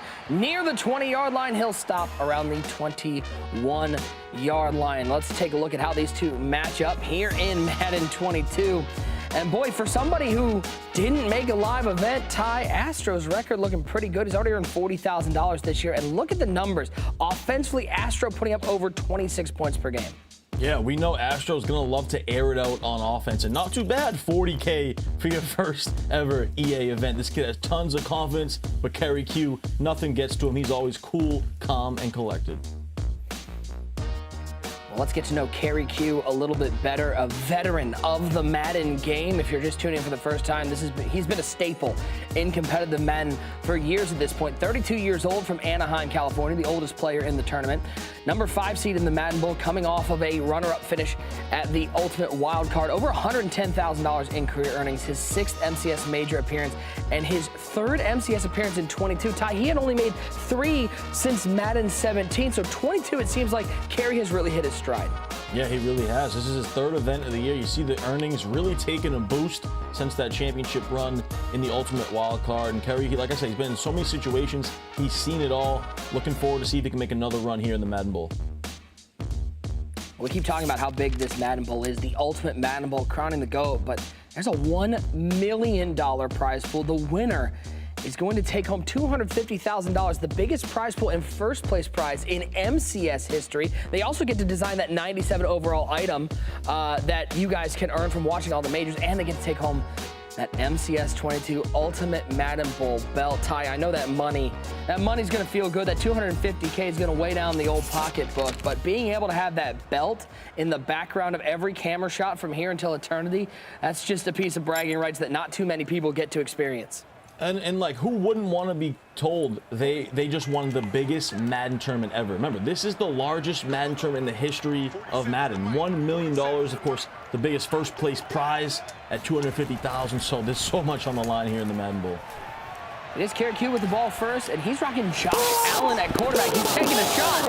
Bad start for the veteran. Throwing up a pick on the first play of the game, Marshawn Lattimore. First play of the game. Welcome to the Madden Bowl, Astro. A user pick right there. Just a terrible overthrow from Kerry, and Astro takes advantage. I'm just really happy that I also went with Astro in this game. I'm just throwing it out there. Y'all saw that, right? Hey, listen. I know I did say, Kerry's going to win this easily, but I'm a big fan of Astro. Talking to him today, his confidence is through the roof. I also love, too, he wanted to shout out his best friend, Jonin. He's dedicating this game to him and his dad. His friend Jonin just lost his father, so he's dedicating this tournament run to both of them. I thought that was awesome. He plays with some great players as well. He plays with Salty, Gabagol, who we've seen make an event, Space Jam, JMH, so has a great crew around him, only 18 years old, and he's making a statement here early. Astro on 2nd and 10, he'll look underneath, and he'll find Golden Tate for a first down. That's got to take some of the nerves away, though, Ty, in a $25,000 game, getting a pick on the very first play. Oh, without a doubt. For it to be your first ever big major like this in a 25K game, like you said, that takes all the nerves away. You can come out here and kind of slow it down, right? He runs the ball here. Take it easy, slow it down, get a feel for what Kerry wants to do, and then you can start to get into your offense. 2nd and 2 to the tight slots. Goes Astro. Gonna roll right. Does he take the shot? He is gonna take the shot. Can he get it there? Does Wilson have the arm? An absolute beam! What a start for the 18-year-old! This guy's looking like a veteran already. Laser beam! Back of the end zone, he lobs it up. Just absolutely torches the man coverage. Too much speed, and Astro looking good early. What a start for young Astro. Pick on the first play, and 3 plays later, he's cashed in for 6. Kerry Q has taken a couple haymakers already. As we take a look one more time at this touchdown pass. Ty, I didn't know if he'd throw it, but this kid, he's got the gumption. Yeah, beautiful touch pass. Just beats him off the line. Jerry Rice, too much speed. Great route running. Beats his press defender off the line. And then from there, it was to the back of the end zone. And I'm impressed. Astro showing no nerves. He looks cool, calm, and collected. He's showing some passion. I really like what I'm seeing from the young 18-year-old. 2nd and 9 for Kerry Q. No surprise to see him out in that deuce close. Back to pass with Josh Allen. Going again. That's a dangerous throw, but this time he gets it there. A great play to the 24-yard line, and Kerry hurries to the line. Yeah, I mean, listen, Kerry, like I said, he's been in a million games. Nothing's going to get to him. He's going to bounce back. He throws it over the top there on the deep crosser. Goes with a little tempo now. Good defense. Really good defense from Astro. 2:50 to go in the first quarter. It's been fireworks early. To the deuce close goes Kerry. 2 tight ends, 2 wide receivers. Now he'll drop back into the shotgun. Hand it off to Fred Taylor at halfback, and not a whole lot doing there. Good defense from Astro. And you see Kerry Q has that jukebox ability on Fred Taylor. Tries to go to it there, but great tackle. That jukebox ability, of course, going to give you some better jukes. Going to highlight the running back. You'll see it when he does it a lot. There's just nobody open, and Kerry will throw this one away. 4th and 10. Does Kerry take 3? Yeah, I think you have to in this situation. 4th and 10, you got to kick your 3. If it was like 4th and 5 or less, might see him go for it. Big defensive stand right there for Astro. I mean, how good has Astro got to feel right now? A stop on the first drive and holds Kerry to a field goal. I mean, this is one of those positions where if Astro doesn't win this game, he must have messed up horribly somewhere, because this is a position many Madden players would kill to be in. Yeah, this is exactly what you dream of in these type of games. Getting that first defensive stop, go down and score easily like that, and then get another stop, hold him to 3, and you get the ball back here. So this is the perfect start for Astro. Astro goes from the bunch to the tight slots.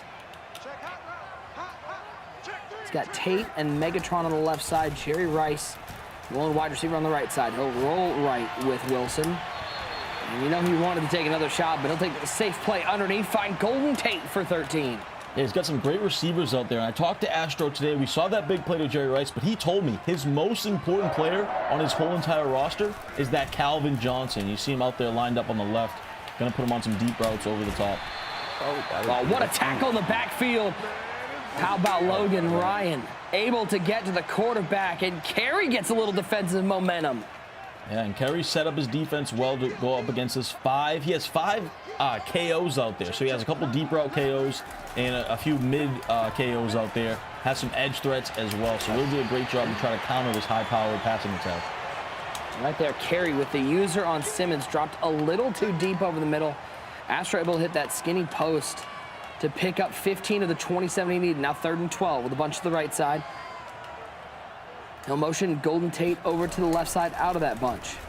Wilson back to pass. 4-man rush from Kerry. He's looking over the top. He has a man. It's 81. It's Megatron with a mega play. Astro with another touchdown. The youngin is pumped to be here, the Ultimate Madden Bowl. I love the passion I'm seeing. This kid is so fired up to be here. You'll love to see that. And we talked about it. Megatron, Calvin Johnson, his most important player, and he does it right there. Streak over the top, easy touchdown.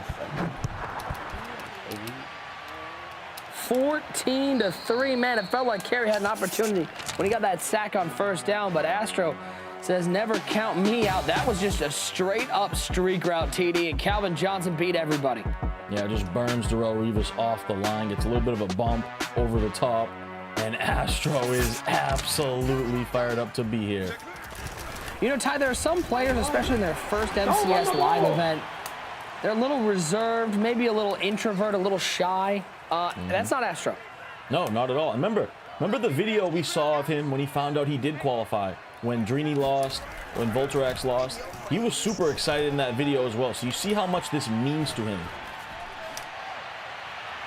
I'll throw over the middle to Rob Gronkowski, who's got some room. 50-45, spin move to the 40-yard line. Let's bring in The third member of our crew, one great user, the young fella, Astro, looking like Buster Douglas out here throwing haymakers. Yeah, I mean, Nick, you know what I'm saying? I'm not trying to say you out your element, but you know what I'm saying? Just like you didn't know about this drip, you didn't know about my man Astro in this game, you know what I'm saying? You thought it was fluke. And I try to tell you, the young boy, if he was able to not be, you know, overcome by the moment of being in the Madden Bowl, I really like his chances. Ty talking crazy, talking about Kerry Q gonna flood him easily. Ty, you out of line. You don't feel like you need to apologize to the nation right now?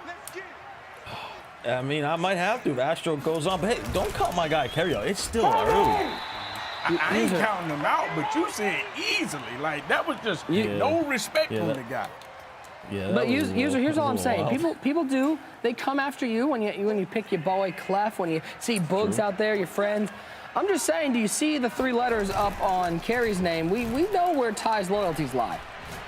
And we don't know why his loyalties lie with EMB. They kicked him out, what, 2 years ago now? When did they kick you out? 2 years ago? Why you keep riding with EMB anyway? Hold up. What's the bracket look like so far? Didn't you pick football 88 last game? What happened there? This game's still early. Man, that was weeks ago. I don't know what you're talking about, man. That was weeks ago.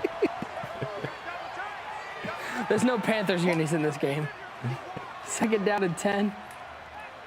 You're going to see a lot of single back here from Kerry Q. He will hand the ball off. He likes the hat count over to the left side. That's called leverage, ladies and gentlemen. Fred Taylor into the end zone. The Q-man fighting back. Yeah, goes a little unorthodox there. Kerry Q, of course, known for that deuce close, but he goes to that 3 tight end single back look and goes with a zone weak side, able to punch it up into the middle and get into the end zone. Big time comeback right there from Kerry, make this a 4-point game. 14-10, the kick is away. And Astro will fair catch, take this one to the 25-yard line. We take a look at this play that sort of set everything up one more time. Little playmaker action to Rob Gronkowski, and then Kerry Q does the rest. Yeah, you know, sometimes you got to freestyle a little bit when things break down, and then you rely on your stick work. Kerry Q using Gronk, couple spin moves, getting to the outside. It was a big-time play.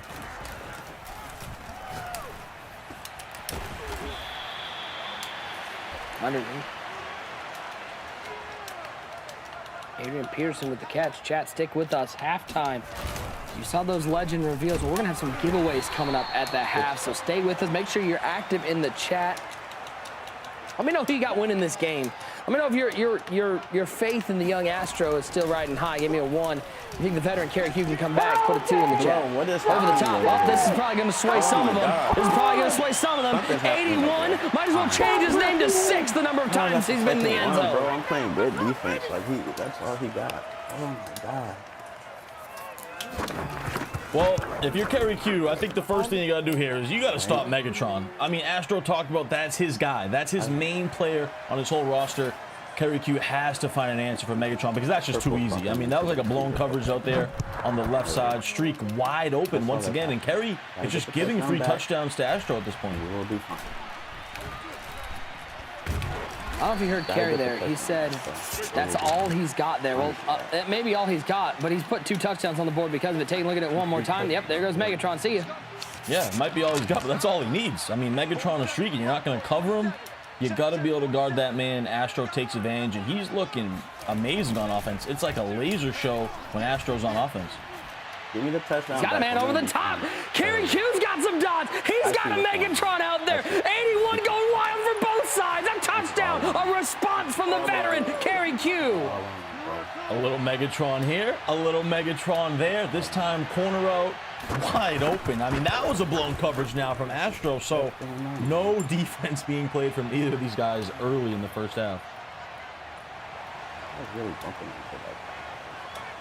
You get a Megatron. You get a Megatron. Everybody gets a Megatron. That was good. 21-17. Take a look at this. One more time. Kerry Q, corner route. He'll house that one, 83 yards. Yeah, the patented Kerry Q play. It's like an inverted corner route, kind of cuts in and back out. Been running that play for years.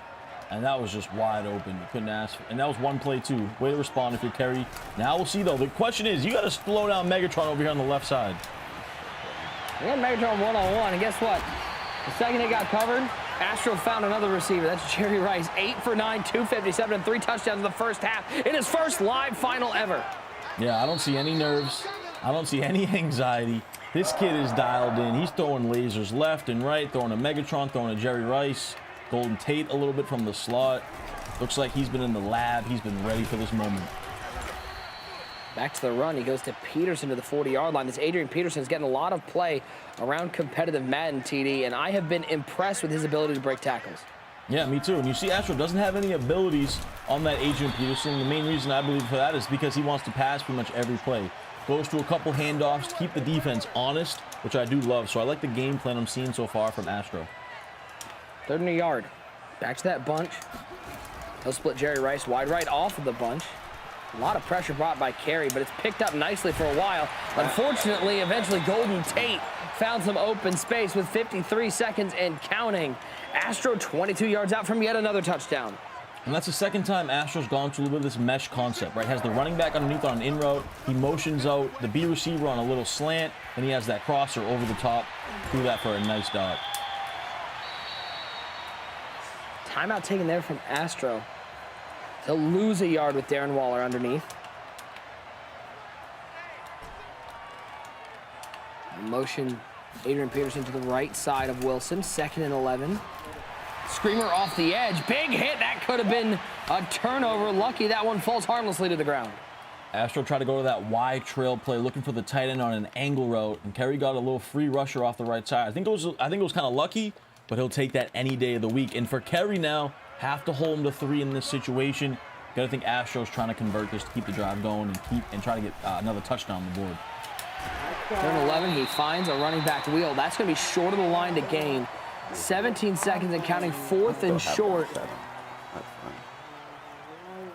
Decision time. Astro's gonna play this one conservative. He takes a timeout pretty early there. Interesting, he let about 8 seconds off the clock. I think he's going to go for this. I think he wanted to take it down 10 seconds. He has like kind of one play to convert this and then maybe a shot in the end zone. I do agree. He should have called the timeout sooner, give himself a couple more plays, but here we go. He had A. He throws it to Tate, clicks on and makes the catch. A touchdown for Astro before the half. What user skills right there. He kind of low passed it, threw it behind. It wasn't open. It was good coverage. But like you said, Nick, he clicked on and made a phenomenal user catch. And Astro knows right where the camera is. He's letting everyone know he's legit and he's here to stay. That's a big time clutch moment on 4th down.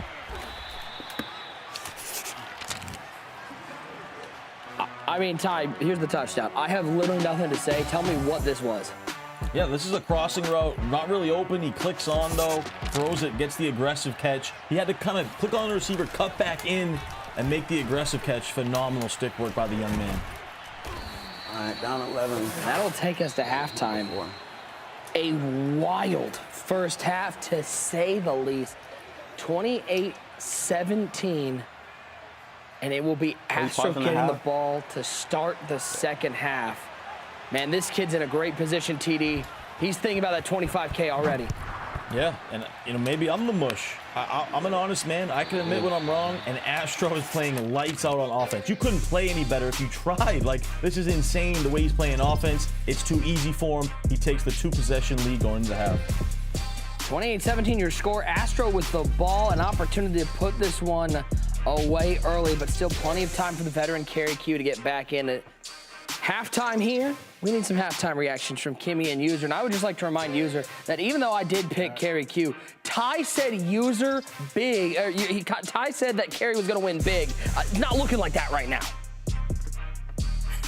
I see you, Nick. You're trying to make up for the fact that you picked against the guy who's up by 2 possessions. Welcome in, everybody, to the Refuel Show, presented by Campbell's Chunky Soup. Lunchtime is your halftime, and this is our halftime. The current score, 28-17, with the young guy who you, User, predicted to win this game. He's up by 2 scores. He just had it was a 4th down, and then he went in and punched in a touchdown to then go up 2 possessions. So I'm sure you're feeling very good about your pick of the 18-year-old Maryland native, his very first time in this bowl. Yeah, and you see, that's the thing that's scary about him, because he doesn't have this Madden Bowl experience, this live event experience. He's careless. I mean, he's not afraid of anything. So that right there, I'm like, he lets it go down to 10 seconds, 4th and inches, and he's like, man, I'm cooking up a hot one, and he goes for it, and it's a nice dot on the crosser route. But let's be honest, a seasoned player would have never done that. And listen, I'm happy he did it. You can tell he's loose by that. You can tell he's not afraid. He's playing just like he's playing at home in his draws, and he's comfortable. And when you're playing comfortable, it's going to be hard to beat somebody. What else I said, playing at home in your jammies. Let's go. But look right here, 4th and inches, man. That's a great user catch right there with 10 seconds left in the game. 10 seconds left in the half. That lets me know that Astro is not afraid of this moment. Listen, I'm not even going to talk about Kerry Q right now. We might have to worry about this guy down the road, because when you come out here and you don't feel any pressure of the moment, I've seen some of the best players fold and play tight. Astro is playing like nothing is up on the line, and you gotta love to see it. Hopefully that doesn't come back to bite him, because sometimes people get careless when they get too comfortable. The guy looks sharp right now. Let's see if he can close this game out. My biggest question mark for the second half of this game is who's going to be able to stop Megatron. Megatron getting touchdowns for both of these guys. Second half action is coming up in a second, but we promised a giveaway in time to actually make good on that. Earlier, we revealed this limited Von Miller 97 overall, and I think it's time for a very lucky winner named I Love Madden 23454. I Love Madden 23454. Congratulations. This is now yours. 97 overall rating, Von Miller. Congrats for having that addition come in to your defensive team. Now, next up, we got Keynes versus Clef the God.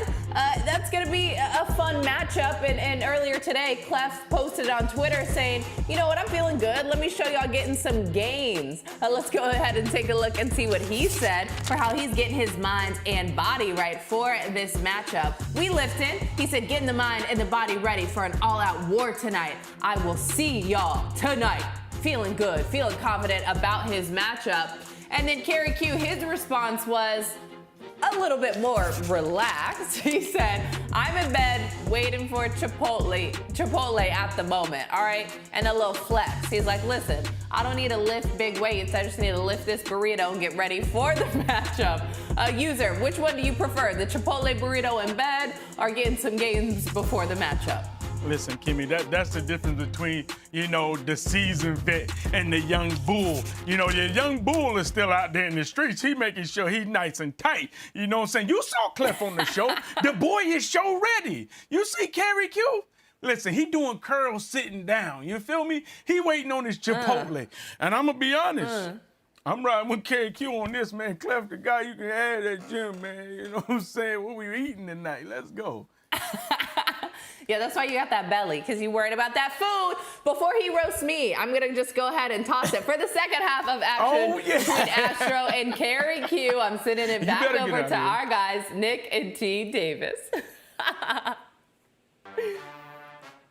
Okay, listen, if user got bamboozled with the Carolina Panthers thing, I got bamboozled by Kerry's Chipotle tweet. I felt like we were spirit animals at that second, and that's why I went with Kerry. He's down 28-17. Astro with the ball to start the second half here in this matchup to get to the quarterfinals. Now, we had a big update.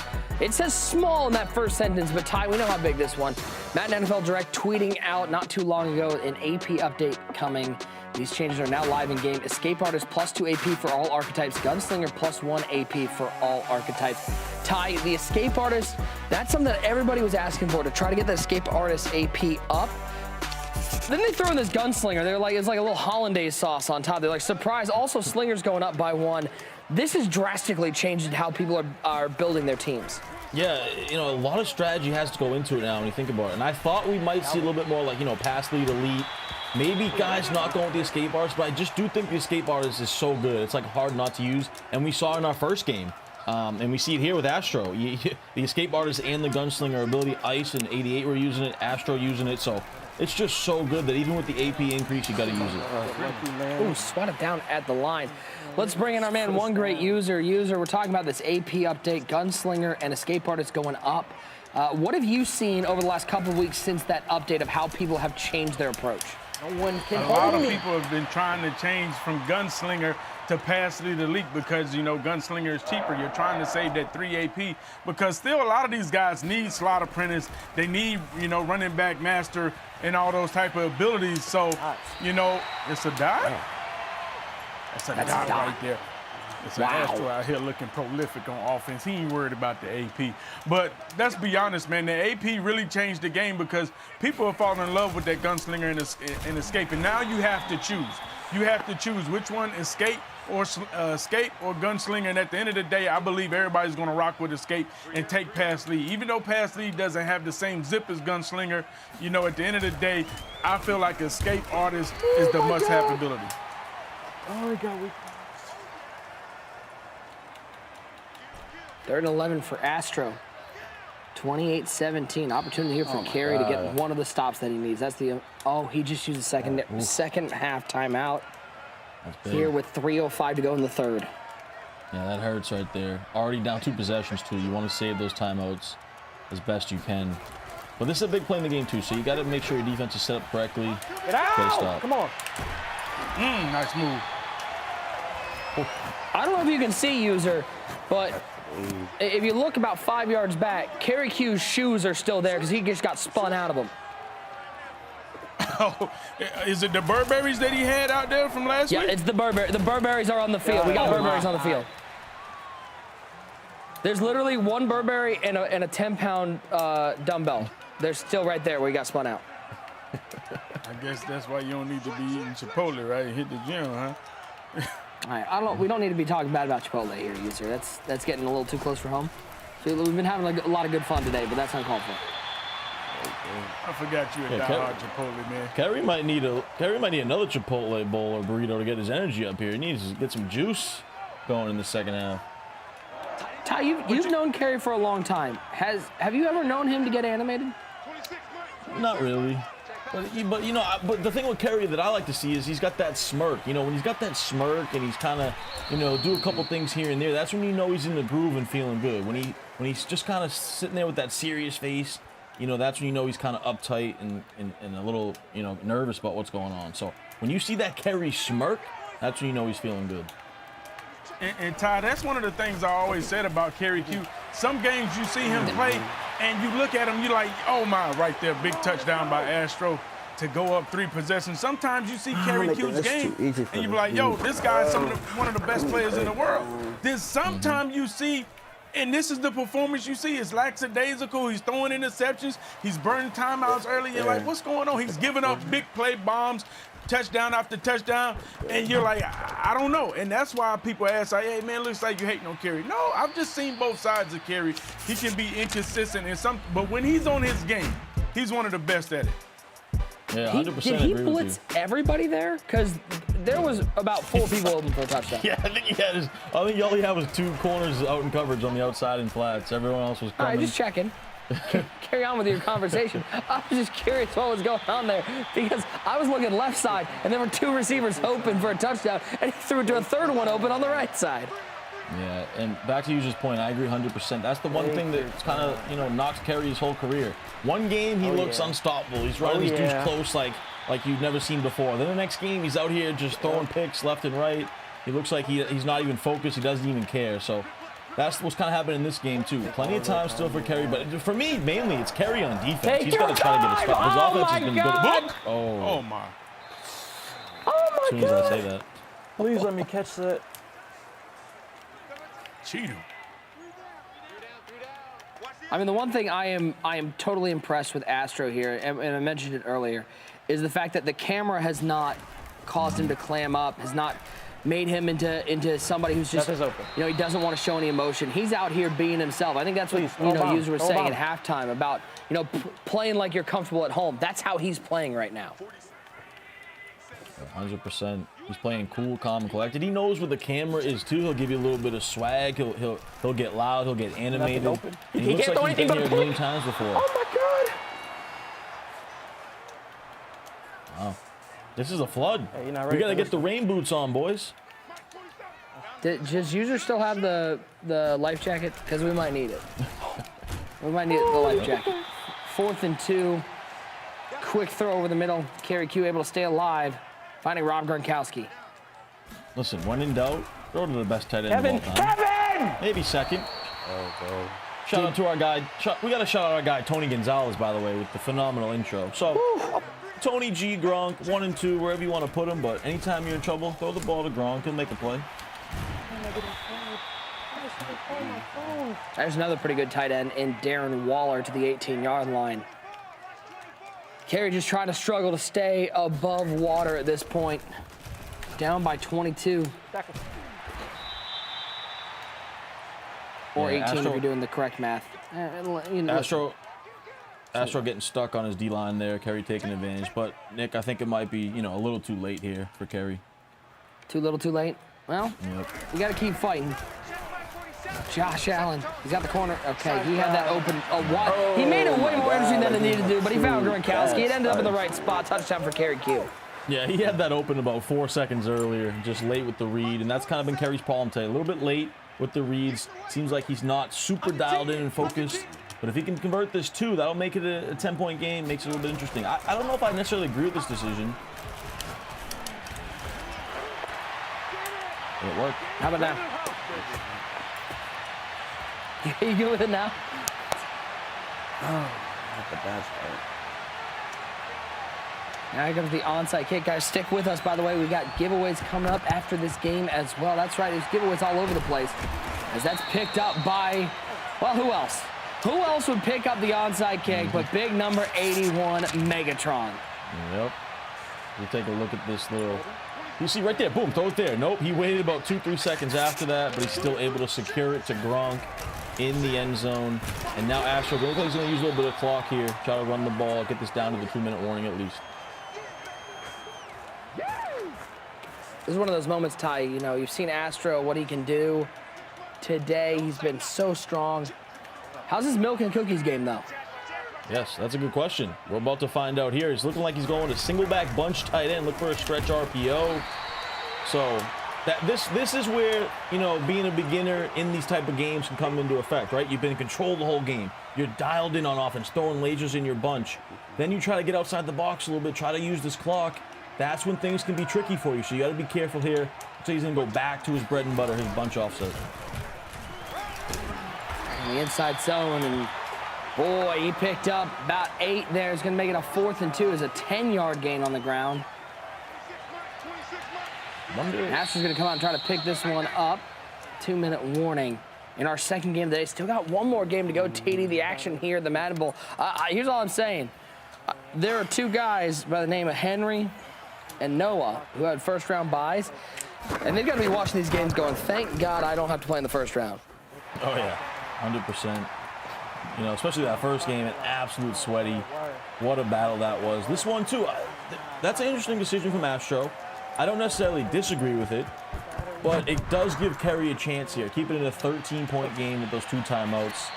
So Astro, I think that's a smart decision. Take your points, but I would like to see him maybe, come out, go for it, go for the kill, end this game. Now you give Kerry a little bit of life. It's a little bit of life. Kerry using that timeout early in the second half, absolute killer. Yeah, that's really coming back to hurt him right now. If he had all 3 timeouts right now, this would still be really interesting. Kerry with the ball down by 13. Bounce. He'll go right up the sidelines of the 42-yard line, step out of bounds. Use only 6 seconds and gets up to the 42. Yeah, and ideally, if you're Kerry, you want to score within these next 2-3 plays to really give yourself a chance since you still have those 2 timeouts. The wheel route. That's Fred Taylor. Big tackle, though. I think he's still in bounds. He is indeed. That clock's going to keep rolling. 7-second runoff. 2nd and 6 out of the deuce close. Josh Allen back to pass. Looking left. It's well covered. Astro with some stellar late game defense. Yeah, that was such a big tackle, too, for Astro on that first down play. And able to keep Kerry inbounds. Took away a lot more time off the clock. Now Kerry's probably going to have to rely on onside kick. In him with the spin move. Picks up another first down to the 44-yard line. That clock's going to keep chugging along 107 and counting. Yeah, remember, he needs a touchdown. Right up the seam to Darren Waller. He's to the 25, but we're going to be under a minute. This has got to be a shot to the end zone, I think, here. I mean, he needs an onside kick. And that is a shot to the end zone. That's picked off by Sean Springs. And that's going to wrap things up. Astro with a little wave to the camera. This young fella has no shortage of confidence. He does not. I talked to him today. He seems super confident. He called himself one of the best players in the world. He said his rise to the top has been a lot of fun. Remember, he didn't make an event all year, but he is showing out in the Madden Bowl, especially on offense. I mean, just looked flawless on offense. He's going to get a big-time victory over... This is a big win for him, too, for his career. Getting a win over Kerry, a seasoned veteran, a guy coming off a championship running the wild card. This does a lot if you're Astro. And by the way, you mentioned earlier who he labs with, one of those players, young Salty, 25K strong Salt Nation, in a scary car accident in the past week. So I know that's probably weighing on Astro. He was out there fighting for his crewmate, and we're really happy to see Salty come out of that one okay. Yeah, that was really scary. We've all been thinking and praying of Salty all week. He's very fortunate. We're all thinking of you, Salty. And, of course, Astro dedicating to Salty, his friend Jonin, who lost his father. So Astro, a lot riding on his back, and he is putting on for the squad. Big-time victory for the youngster. Well, in his first live event ever, many people said he didn't deserve to be here. Well, he just said, I absolutely do, with a 13-point win over Kerry Q and Ty in Madden 22 to win by 13. That's a blowout. Oh, yeah, 100% with the way this game is. And he got those stops early in the game, too, on defense. His offense, of course, was flawless, but getting those stops early on defense was the difference. Such a huge victory. 12 beaten of 5. 38-25, your final. For Kerry, a great year, Ty. We talked about how good he's been, that deep run all the way to the finals of the Ultimate Wild Card. 32 years old. A lot of people say, are you past your prime? I think Kerry proved this year that he's still somebody you're going to have to deal with year in and year out. Yeah, no doubt. Kerry's always in the mix, too, every year. That's why he's made so many majors. That's why you saw him make that championship run in the wild card, losing to Henry. Looked phenomenal in that tournament. The one thing, and User pointed out too, he just needs to be a little bit more consistent. Some games, he looks like he's laser focused. Some games, he looks like he doesn't want to be playing. So that's the one thing for Kerry, but he'll always be in the mix. I don't think age matters to him either. 32 years old. The way he plays, his style, he'll always be in the mix, having a chance at making these events. Well, let's bring him in his first live final ever. All he's done is won an extra $25,000. It is none other than young Astro. Astro, congratulations on your big win over Kerry. Let's go back to the first drive. You're able to pick off Kerry on the very first play. Tell me what that did for your nerves going forward to start off so strong. Going into the game, I already saw myself catching a lot of picks, thanks to the defense me and my friends found. But yeah, that was really good for me. A big-time win, Astro. This is big, taking down a guy like Kerry. You told me today, of course, you wanted to dedicate this to your friend Jonin and his father.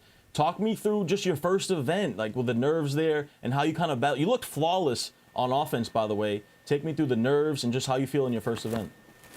I mean, playing this game this year, no one has really been able to defend me. So offense, I wasn't really too worried about. Kerry, I mean, he's been beating everyone, just running deuce close. And luckily, we found a little bit of defense that got me enough stops to win the game. And I scored every drive, so that's good. And my guy, Jonin, I love that dude. I'm so sorry about him and his dad. That's one of the most heartbreaking news ever, but yeah.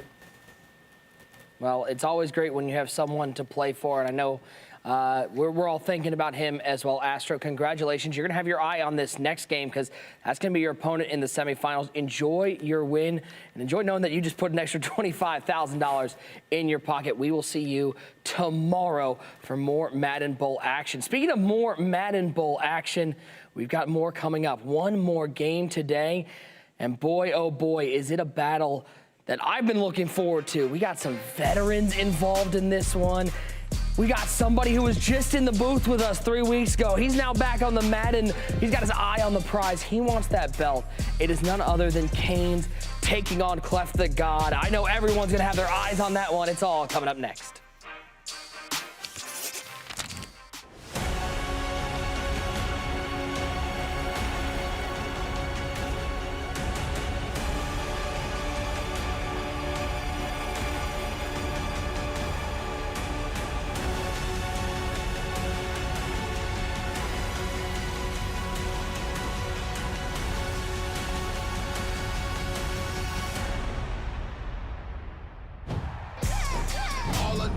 win, it's in my DNA. I don't never get benched, it's in my DNA. Give it to me in a pinch, it's in my DNA. You can take it off, the crowd will fit you anyway. Let me get it crackin', W, come out the other side. Try to catch him lacking, it ain't happening, I don't let it slide. $1 million on the table.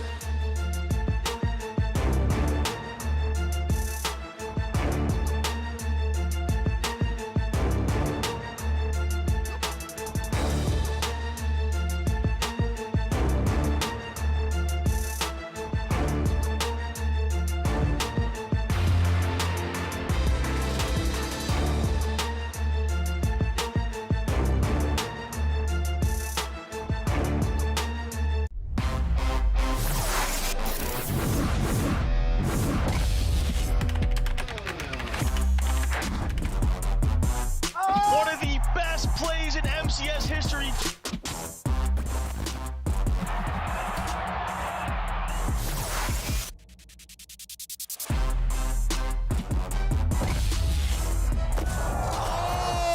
Who will be the champion?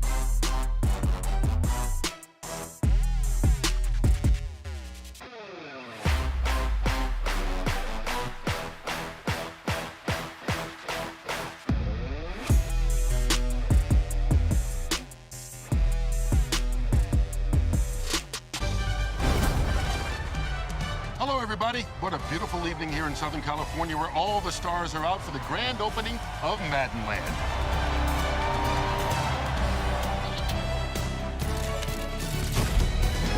This park has everything, including Jalen. How you feeling? Feels like game day, all right. Then there's the pressure cooker. It's one heck of a ride. The rush of adrenaline, the joy, and the chaos of a game day experience. It's all right here. Aaron. Here, you can literally ride momentum. And dreams are made with the dream team you build.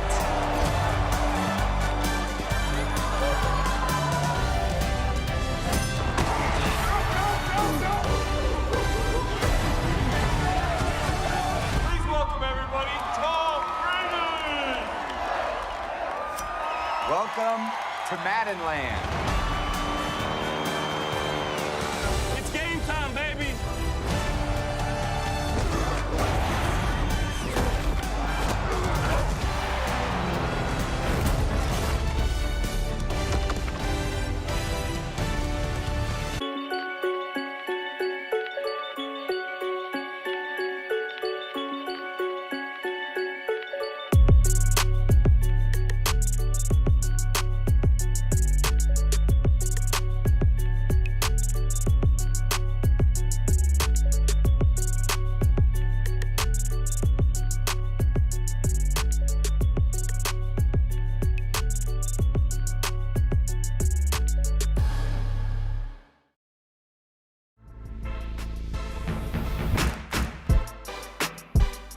By the way, this crowd did not want me to win. 97% of that crowd did not want me to win. They were all for him. Run it back, they keep saying run it back. Never Skimbo, the #1 Madden player in the world right now. Playing the #1 player of all time. You are just simply watching greatness. Let's see what happens here. This is my favorite play of the tournament, though. Still a 3-point game. No one had defense, man. It's just a streak up the middle. It's a fade on the outside that burns cover 2. If you man it up, it'll get over it eventually, and then I throw it down the middle, and I score a touchdown. Remember the rack I dropped in the first half? Same exact play. Same thing, except we hung on to the ball that time.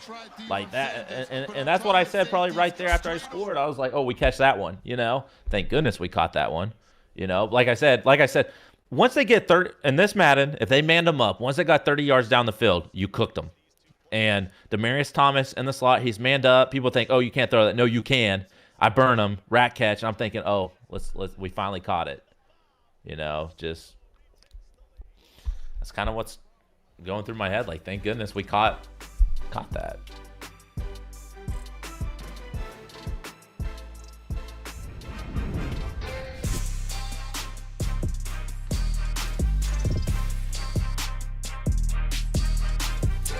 Welcome back in, guys. The final score from our last game, 38-25. Astro getting it done over Kerry Q. 18 years old, never been in a live event before. No problem for him. Let's go ahead and take a look at the highlights to see exactly how we got to that final score. Started off first quarter, Kerry with the ball. First play of the game, Astro comes up with a huge interception. You see it right there. Then moments later, once he gets the ball, he scrambles and he throws a bomb downfield to Jerry Rice. You're gonna see it right here. This right here, the scramble, the little toss to Jerry Rice. 47-yard touchdown. He goes up 7-0 early. Then later on in the same quarter, Kerry Q shook. Astro finds Calvin Johnson down the field for a 64-yard touchdown pass. Then he goes up 14-3. In the second quarter, Astro's making a name. He's had the ball. He finds Calvin Johnson down the field yet again for another touchdown. This time it's 70 yards. And he goes up 21-10. At this point, we're like, yo, this guy's really good. Late in the second quarter, Astro on 4th and inches, he fires up a pass to Golden Tate for a 12-yard touchdown, 28-17 at halftime. Third quarter, Astro in the red zone. He finds Adrian Peterson for a 6-yard touchdown and goes on to win it, 38-25. That's how you get it done. That's what happens when you play with everything on the line and nothing on the line at the same time. Here's a look at our updated bracket. The very first game, we had Mr. Football 88 versus Don't Care About Ice. Don't Care About Ice getting it done. He will now face Henry, the #1 seed who had a first-round bye. We just saw Kerry Q versus Astro. Astro, obviously, with the huge win, 13-point win to be exact, over Kerry Q. He will be facing the winner of either Clef the God or Keynes. He will be facing whichever guy takes it home on that one. User, you predicted Astro would get it done. You may have just, said, YOLO, I'm a pick 'em. I like the young guy, but it seems like your pick was incredibly correct. He just made a name for himself in night 1 of this tournament. Now listen, all the top guys knows who Astro is. Trust me, they respect him. Astro plays a lot of games. There was a reason why he was on the bubble. So the guy definitely has talent. You saw him come out here. He performed well. He wasn't afraid of the moment. He stepped up, and you heard him say, I scored every possession. Those young guys, they care about their stats. He was like, listen, every time I got the ball, I put points up on the board. And that was major. He came out, played big defense. And because Kerry Q came out and threw that interception on the first play, I don't care what he says. That's definitely has to be relaxing when you're playing a big game, first live event, and your opponent comes out and throws an interception on the first play of the game. So shouts out to Astro. He gets the job done. Move on tomorrow. I think I'm rooting for Astro all the way to the finals because I like a little underdog. He also has something to play for. We saw him getting choked up and, shouting out his friend who was in that accident and saying that he wants to do that for him and he wants to get it done. So Astro, I know I'm rooting for you. So many people on the chat rooting for you as well. Now, I got some more giveaways because everybody loves that. It's time for our next MUT item giveaway. And here it is. It's the Charlie Joyner LTD item, 97 overall. The very lucky winner is, drum roll, Big Claude 1998. Big Claude 1998. You now have Charlie Joyner LTD. Congratulations to you, my friend. User, I always love when it's the two of us, but I want to get Nick and T. Davis back in here as well as we set up our third game of tonight. Now, the first two games, they've been fun, they've been exciting, but this next one is going to be very interesting. I said that this is the one that you're not going to want to miss. It's Keynes versus Clef the God. Keynes said, nah, I'm not folding. I'm here to make a big run and get it down. Henry ripped off the bandage of the wild card. So is it finally time for Clef on the other hand? I don't know. What do you guys think? Bold predictions this third game. T. Davis, I'm gonna start with you. Yeah, I'm excited for this. This is our main event of the night, a rematch from the ultimate kickoff. Of course, Keynes had that game kind of in control, and he kind of let it slip through, right? Clef fought back to win it. Clef's just so talented, though, man. You can't really pick against Clef in this matchup, but Keynes has been around the block. He's a seasoned veteran, has over 10 years of experience. He's been to a lot of majors. Also, he just won the last chance qualifier, so you know he's playing well. He's hot right now.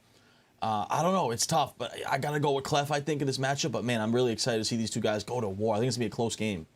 It's a battle. It's a rematch. There's some blood in this one. Nick, what are you predicting? Who's going to get it done? Yeah, I think don't underestimate the fact of Keynes having to fight through the LCQ as a way to not only have some confidence, but a little bit of momentum going into this game. But I think it'd be rude if we didn't pick our guy who was in the booth just last tournament. Like, I feel like that's just uncalled for. Clef came in, he showed out in the booth, and I think let's not overlook the fact that is motivation for Clef. Clef had to sit back and watch a belt be handed to Henry instead of getting to compete against him. I think he's going to use that fire. We saw him getting all in the gym. I think it's called the gym. I don't know. I haven't been to one in a while, but I think that's what he was at. I think Clef gets the win here, and Clef is somebody to watch through the rest of this tournament. Okay, so both Ty and Nick taking Clef. User's already taking Clef, so we can go. Let's just get to the game then. Are you going to be the one to rock with Keynes? No. Listen, Keynes is my man. JP is my man.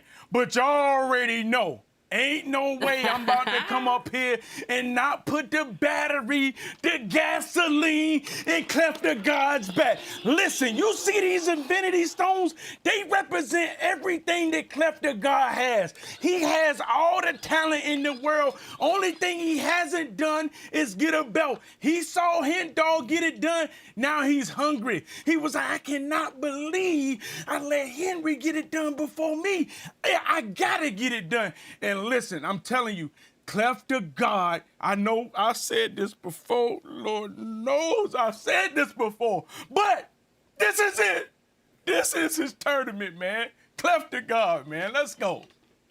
I'm scared because he brought out the Thanos glove for the first game, which he picked wrong. He didn't bring out the Thanos glove for Astro. I'm kind of scared that might be the Mush glove. Is that the Mush glove? No. I'm thinking Gone back. now. No, listen, a clean Nick, sweep. you might have a point clean sweep with the glove. for all three of you guys. What's your point? What's the point? What's the point he had, User? I mean, because the Mush did start with the glove. Let's see. At the end of the day, none of that matters. Clef the God's the best, Nick. He's going to get it done. You thinking too much, and you trying to plant seeds of doubt on my head. We ain't believing that. Let's go.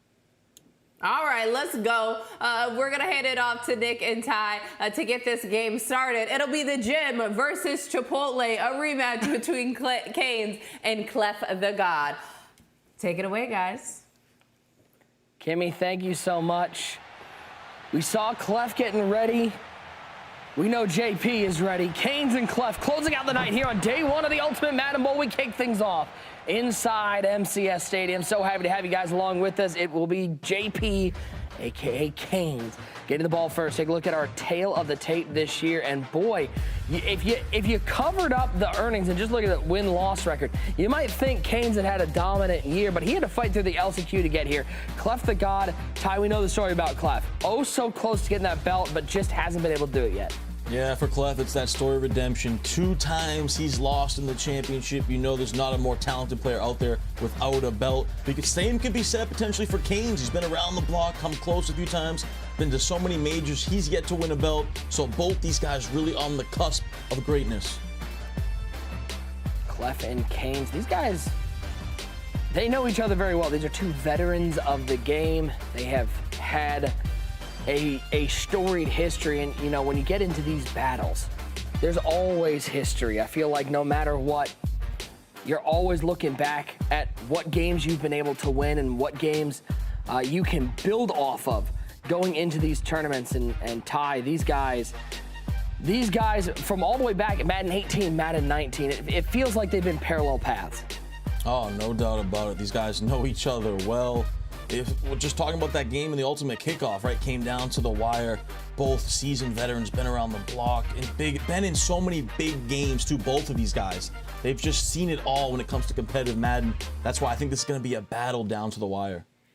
Now, speaking of recaps, let's look all the way back. Take your minds back to September, all the way back to our Ultimate Kickoff tournament.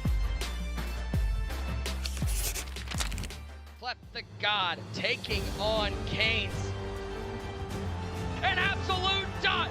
Clef was not ready for that, and Keynes takes advantage. To the end zone. It's a bull market for Keynes as he goes up by 2 scores. Derrick Henry doesn't need 4 downs. He only needs 1. Clef the God is on the board. Clef ties it up just like that. Crazy lurk from Clef the God. You don't test Clef's user over the middle. Clef the God goes down 14-0, but scores 17 unanswered, and he takes the victory.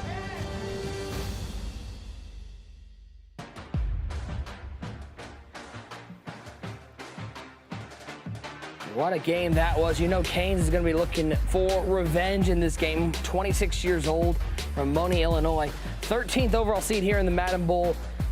Through that LCQ qualification, 97,000 and change in career earnings, the 6th most wins in MCS history. And Ty, when you read that stat, I think if you gave people 10 guesses to guess the top 10 of wins in MCS history, I'm not sure most would pick Keynes out, but he's been one of the most consistent players. Yeah, he has, and he's a little underrated. Of course, this is his 9th EA major. That's impressive. He's up at the top of that list. Jordan Powell, 26 years old. He's been around, man. 818, he reps that crew. He plays in labs with some of the best players in the world. And right there, he clinched via the last chance qualifier. So you know he's playing his best ball of the season right now. He's hot right now, and he's trying to make a statement against Clef the God. Ty, one of the biggest plays from that ultimate kickoff was that crazy lurk from Clef the God. And I know you were able to take a look at that play and see what makes Clef so tough defensively. Yeah, let's do a little breakdown here. And you know Clef the God, he's known as the adjust king, right? He's so good on defense with his users. So you see it here. He takes away that slant route quickly with his user, so Keynes is not going to throw it. So Keynes thinks, okay, I can go back to the left side, right? Because B's not open, it's covered. So I see X over here on that curl route. But Clef's user is so fast, he gets over there and makes one of the most phenomenal user picks we've seen all season long. And this was an absolute game changer because it was tied at 14. Clef fought back, and he was able to go on and get the victory. So that video right there, that clip, just shows you the kind of user skills that Clef has on defense. And here we go. Our final game of the night is ready to go. Keynes with the ball first, and Ty, Keynes still out there rocking Derrick Henry at quarterback. And I think that opens up Keynes' offense even more, makes him a little bit more dangerous. You see a little friendly sportsmanship right there. Both these guys setting their audibles, getting their personnel correct. Keynes, gets a delay game. Clef declines it, so you love to see that sportsmanship. And here we go. 2 Goliaths of the sport, 2 goons, guys that have been in big games all over their career. I can't wait for this one. 1st and 10, it's going to be a stretch run for Tony Pollard to kick things off, and he'll pick up 5 yards over to the left side. Clef the God out in that, looks like that dime 2-3-6 defense, a defense that's not going to stand up well to getting weak boxed on these stretch runs. Yeah, smart decision right there from Keynes, going to that single back bunch RPO.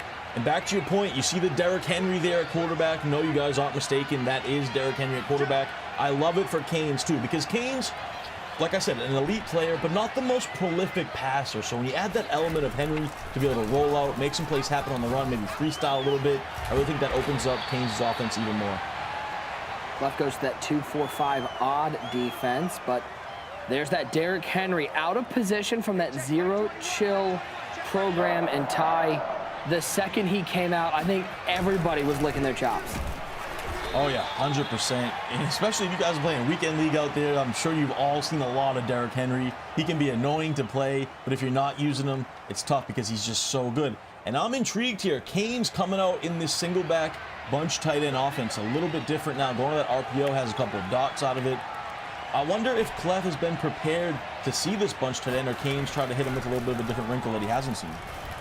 Henry back to pass on 2nd and 12, and there's a nice pass to Tony Pollard. The running back to running back connection working early. Another 1st down for Keynes as he crosses midfield.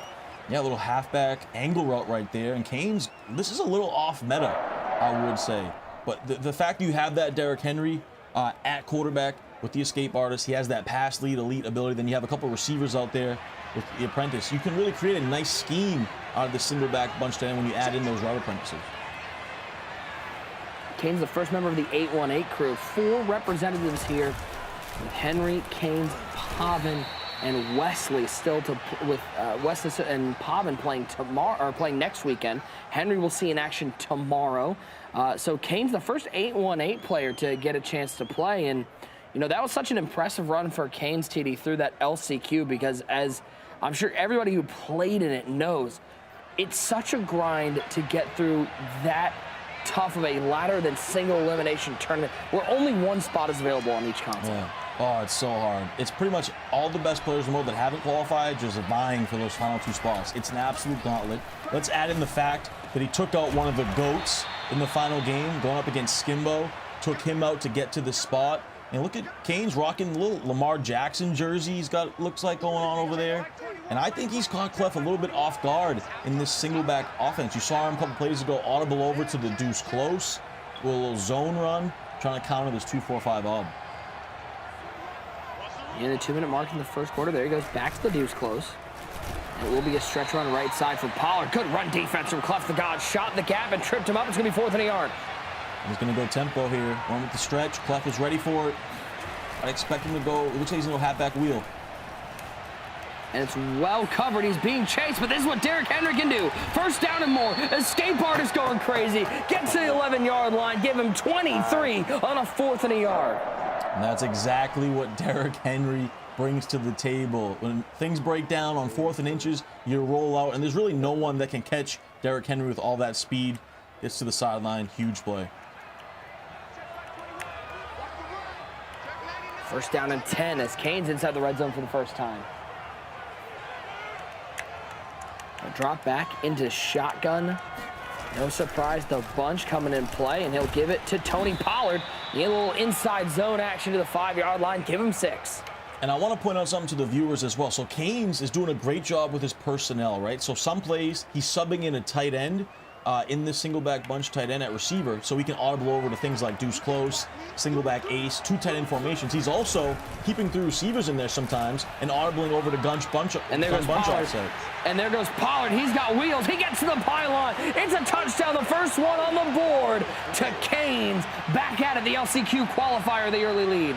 Goes to the stretch RPO. I'm super impressed with what Keynes is doing. He's mixing up his play calling, his personnel, his formations so well, keeping Clef off balance so he can't prepare for any of it. This is a masterful strategy, and you got to think Keynes has been kind of labbing this, preparing this, going into this matchup. Absolutely love that first drive from JP. Kick is away. It will be a touchback, and the first time we'll see Clef the God on offense. He was in the booth just a couple weeks ago with us, but now he's competing for that his share of that $1 million prize pool. Look at the $250,000 top prize. 25 years old from Oak Hill, Florida, the number 4 seed at $179,000 even in career earnings. He's a 2-time MCS runner-up, a runner-up to Noah in the Madden 20 Challenge, and a runner-up this year in the Madden 22 Kickoff to John Beast. He's the 2nd highest win percentage in MCS history, TD. It just feels like Clef, he's very much like Henry. I mean, Henry, of course, younger than Clef, Mr. now 10 for 10, got his first belt. We're just waiting for that moment for Clef to hoist up the gold. Oh, yeah, you got to feel it coming so close all the time, right? He's so close so many times. He's on the verge of it. Him and Wesley are the 2 that I think are the closest to getting that first belt. By the way, what a phenomenal job Clef did in the booth for the wild card. He was excellent, but here we go. He's ready to get that first ever belt. He's been so close. He can taste it, but he's got to put in the work, and it starts now. Clef rocker Russell Wilson, former Wisconsin Badger and NC State Wolfpack. At quarterback, at wide receiver. He's got Jerry Rice, the solo wide receiver on the left side. He's got Golden Tate out there. He'll join Jerry Rice on the left side of that tight slots formation. Wilson in trouble, rolling right. Now he's got some time. He could have dumped it off, but instead he'll pick up 4 on the ground, set up a 3rd and short. Yeah, rocking that Russell Wilson at quarterback with the escape artist, of course, and the pass lead elite ability. It's crazy, too, to think Clef, you know, he made his return to the competitive scene about 3-4 years ago. Already 9 EA majors in that span. So I don't know if there's a player that's really been as dominant over these last few years as Clef the God. Basically been him and Drini Joka over the last couple of years. Probably throw Henry in there, too. I mean, 10 for 10. 10 for 10 and now with a belt. Something light. Not too shabby. First down to 10. Wilson back to pass.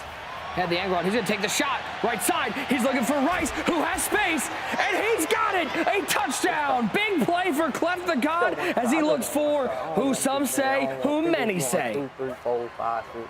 I just want one. I feel like I get one. We good. We good. Just one. Is the greatest wide receiver of all time, Jerry Rice, for the touchdown. I just lagged. Ooh. I just lagged. Ooh. I just lagged crazy. Hey, Nick Mazesko, it wouldn't be the Madden Bowl without a little bit of drama here. Gotta get this squared away. I can't pause until I kick the drama. I can't even press. Everyone's internet bills paid up? How's everyone doing out there?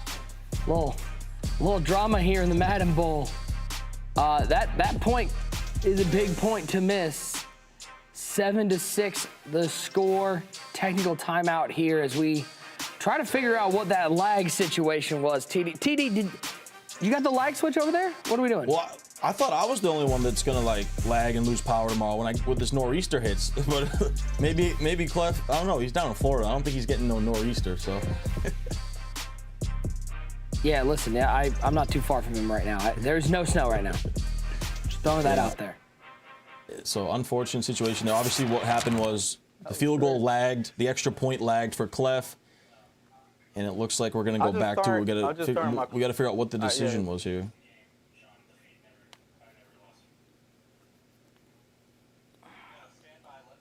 Talking with the League Ops competitive team. Big shout out to all the admins.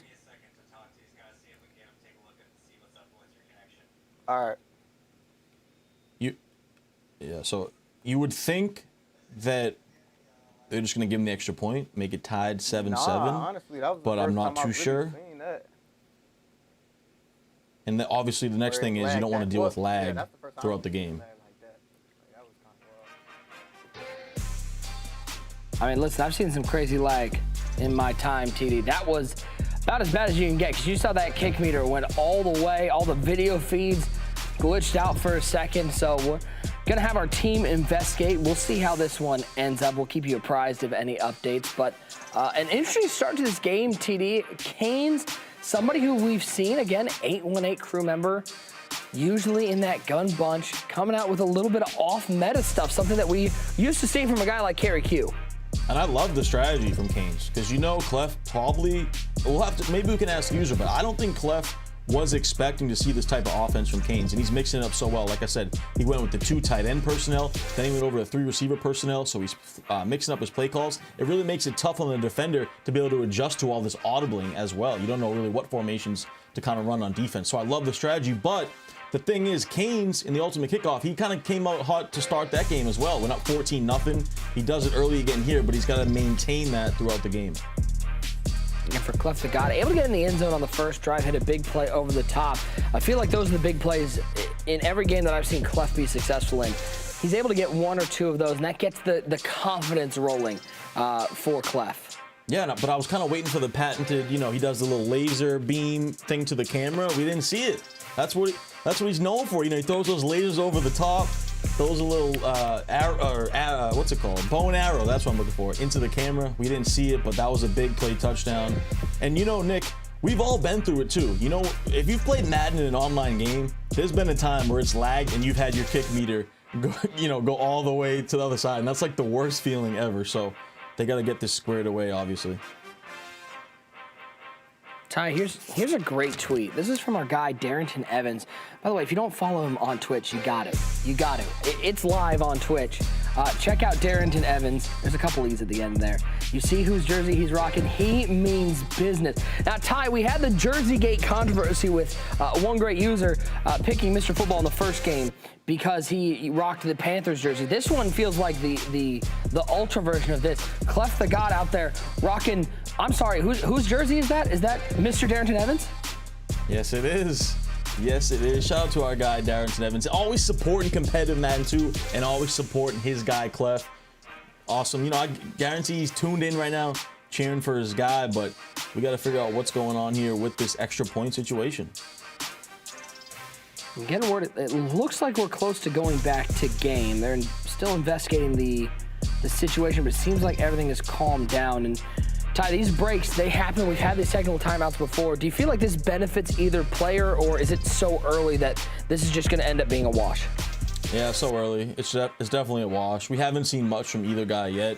Both look good on offense, so I don't think anyone gets a break in the situation. Like, if the score was a little bit different, you know, maybe a guy was up a possession or 2 possessions or whatever, that might mean something. But with it being a tie game, basically, and both guys getting 1 possession, doesn't mean too much yet going forward. All right, ladies and gentlemen, we are going to toss to a quick break while our League Ops team and everybody here figures out this situation. But hopefully when we come back, we will have gameplay. Clef the God and Keynes in our final game of the day. A little bit of drama here from the Ultimate Madden Bowl.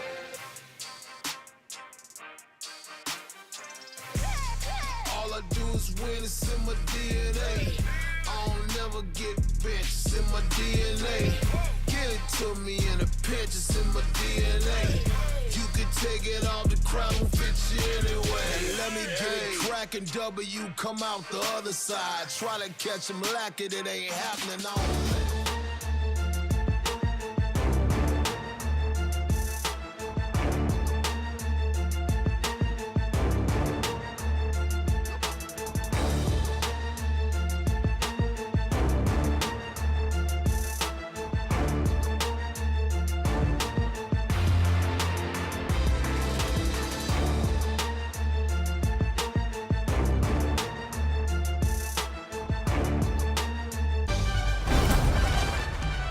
Hello, everybody. What a beautiful evening here in Southern California, where all the stars are out for the grand opening of Madden Land.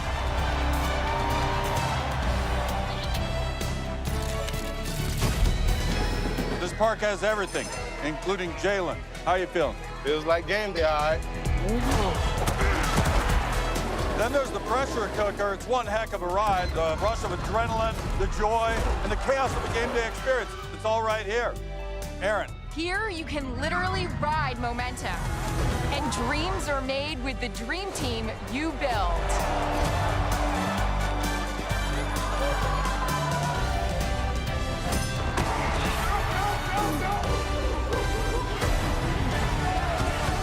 Please welcome everybody, Tom Brady. Welcome to Madden Land. It's game time, baby.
All right, we are back live. Our final game of the day.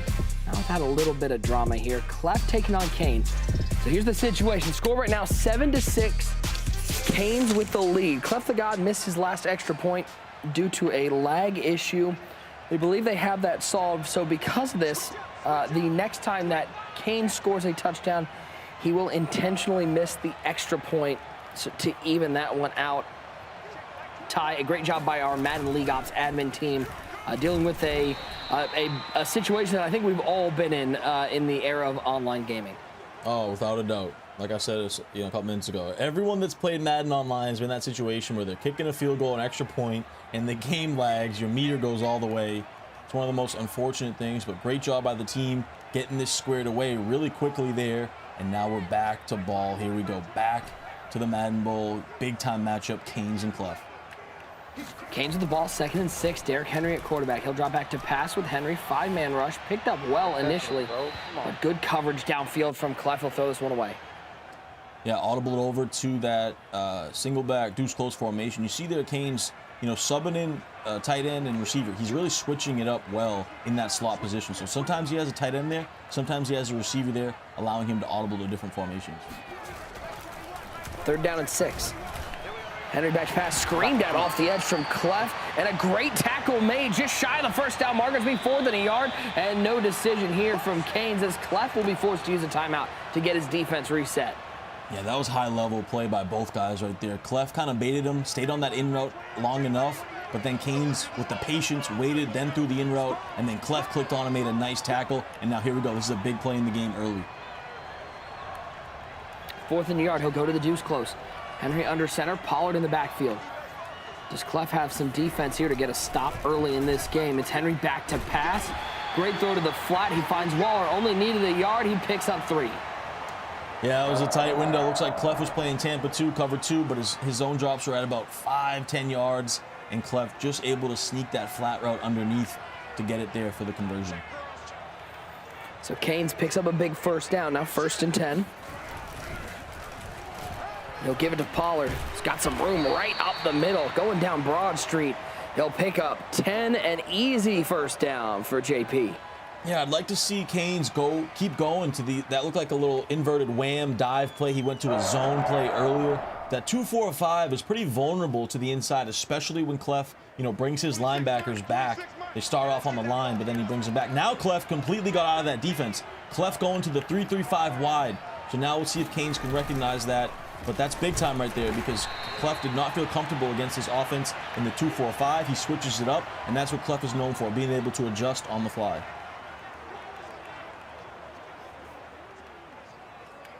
Big shout out to all of our watch parties out there tuning in, especially your guy Mike Skimbo out there with a watch party. Popular Stranger, my guy. I know Pop would miss his Pop. It's been a while since we were hanging out at EA Play, but big shout out to them. And Ty, we would be remiss without giving a big happy birthday shout out to our man RG, the GOAT, with a birthday. I believe he's turning 24 years old. Can we get some hashtag happy birthday RGs in the chat?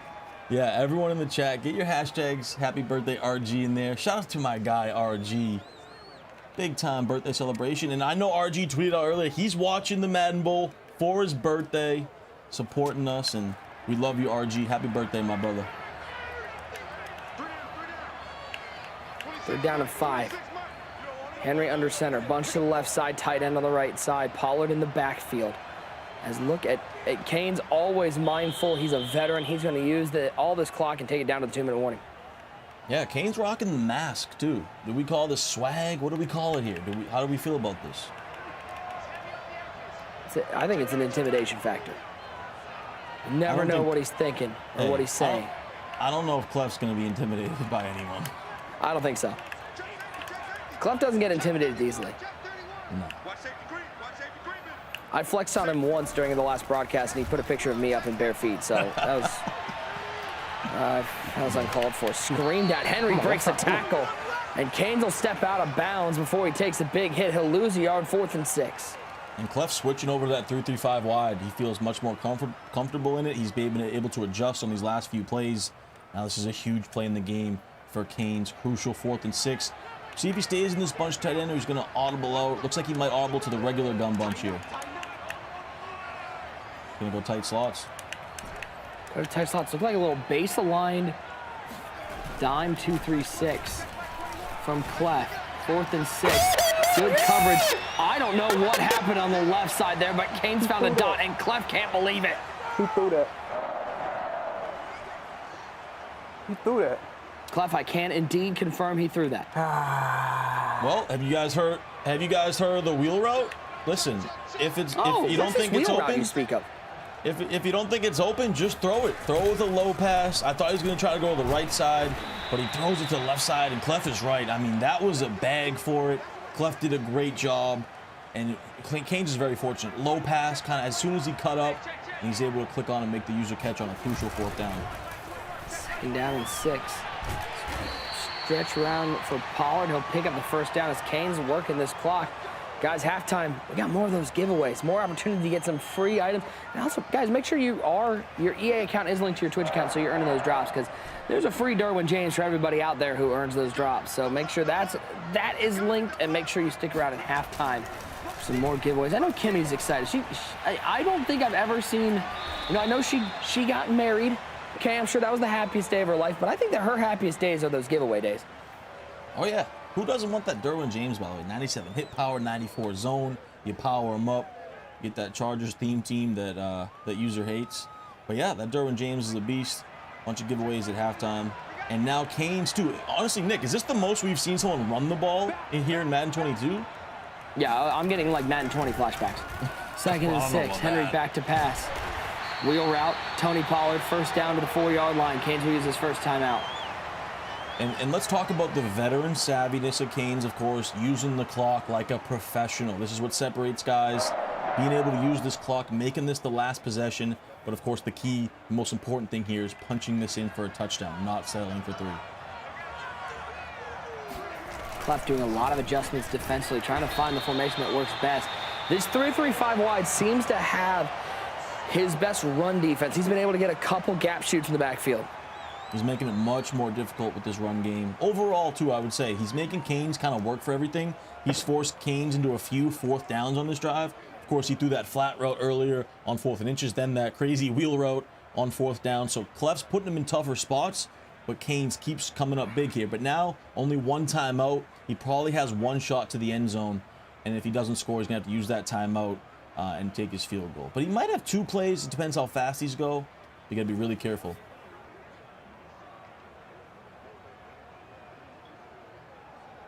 Confused on what's going on here. Does he want more room to work with? Or did we have oh, maybe we had a lag situation or something, because we had a friendly decline. Every once in a while you get those weird soft locks where you can't pick a play. Yep, that could be it. Nonetheless, we're back to normal, 2nd and goal. That was classy by Clef, though. I don't know if maybe he knew something was up, but surprised. I mean, we got our admin team, especially if Keynes. Yeah. It sounded like Keynes was talking to somebody from the admin team. Okay, yep. All right, timeout taken. But this is the most, I'm so ready. I cannot wait to see what's happening on this play from the 7-yard line. Yeah, it's the longest final 11 seconds ever here. We got a delay, we got a timeout. But yeah, this is important for Keynes here. You get 1 shot to the end zone. You don't want to take a sack, but you do have that 1 timeout. And for Clef, this is where you might think about, dialing up a little pressure here, but you can't give up a touchdown. I mean, 11 seconds. We saw what Patrick Mahomes did in 13 seconds in that playoff game against the Bills. So anything can happen. 2nd and goal from the 7-yard line for Keynes. Back into the shotgun, the tight slots. Henry. I thought he was going to take off, but instead he's got Allworth open back in the end zone. Keynes with the touchdown. He'll miss this extra point to make up for the missed extra point early from Clef due to the lag. But what a play call. What a great job from Keynes stepping up in the pocket. Beautiful design right there. Went to the tight slots and went with 2 deep crossing routes to the back of the end zone. And they Clef's user got stuck in the middle. The crosser got behind it. And that's a big-time touchdown. And what a drive by Keynes to use all the clock as well to go up 13-6 at the half. I love that kick because he missed it on purpose. But, some people would miss that kick a little bit. Keynes kicked that one into the 4th row and didn't even make it to the end zone. That's called showmanship. Yeah, he didn't even try to. He just let it run all the way out. Just take a look at this replay. You see there, both receivers on the outside on those deep dig route, crossing route type routes, and Clef's user just gets stuck, and right there, back of the end zone, easy throw for Keynes for the wide open touchdown. See if Clef has a 1-play bomb here to end the half, 13-6. Keynes with the lead. It will be Clef getting the ball to start the second half. They'll look over the middle, try to get sticky with it. Good anticipation of the spin move, as there will be nowhere to go, and we'll hit halftime. 13-6 tie. If you're Keynes, you got to be feeling really good about how your game plan has been executed up to this point. 1,000%. He's played perfectly here, especially on offense. Came with some off meta. He's kind of slowed the game down, too. That speaks to the veteran presence that Keynes has. Low-scoring game, limiting possessions. Clef going to get the ball, of course, here to start the second half. But, yeah, for Keynes, couldn't ask for a better start. He's going to have the lead going into the second half. Halftime in our final game of the day. It is Keynes with a 13-6 lead over Clef.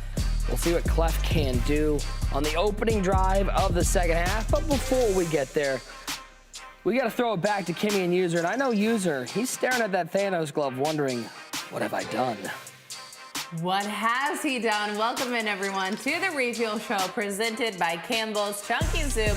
Lunchtime is your halftime. The current score at halftime is 13-6 with Keynes in the lead. Now, this is our lowest scoring half that we've seen today in the tournament play. User, what are your thoughts on a very calculated and very competitive first half from these two guys?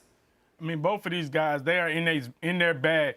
Keynes came out with a completely different approach, slowing the game down, running the ball, coming out in this bunch tight end up under center. I know Clef was not expecting that. And then on the other end, Clef coming out with a different defense. If you saw back on that 4th and 5 where he cooked it up, he didn't run that defense the whole game. And then, you know, Keynes threw it anyway. I mean, it's 4th and 5. You got to get the ball out your hand. You're not going to take a sack, and you're not going to throw it to User. You're just going to hope something gets open. But both of these guys putting on a phenomenal show.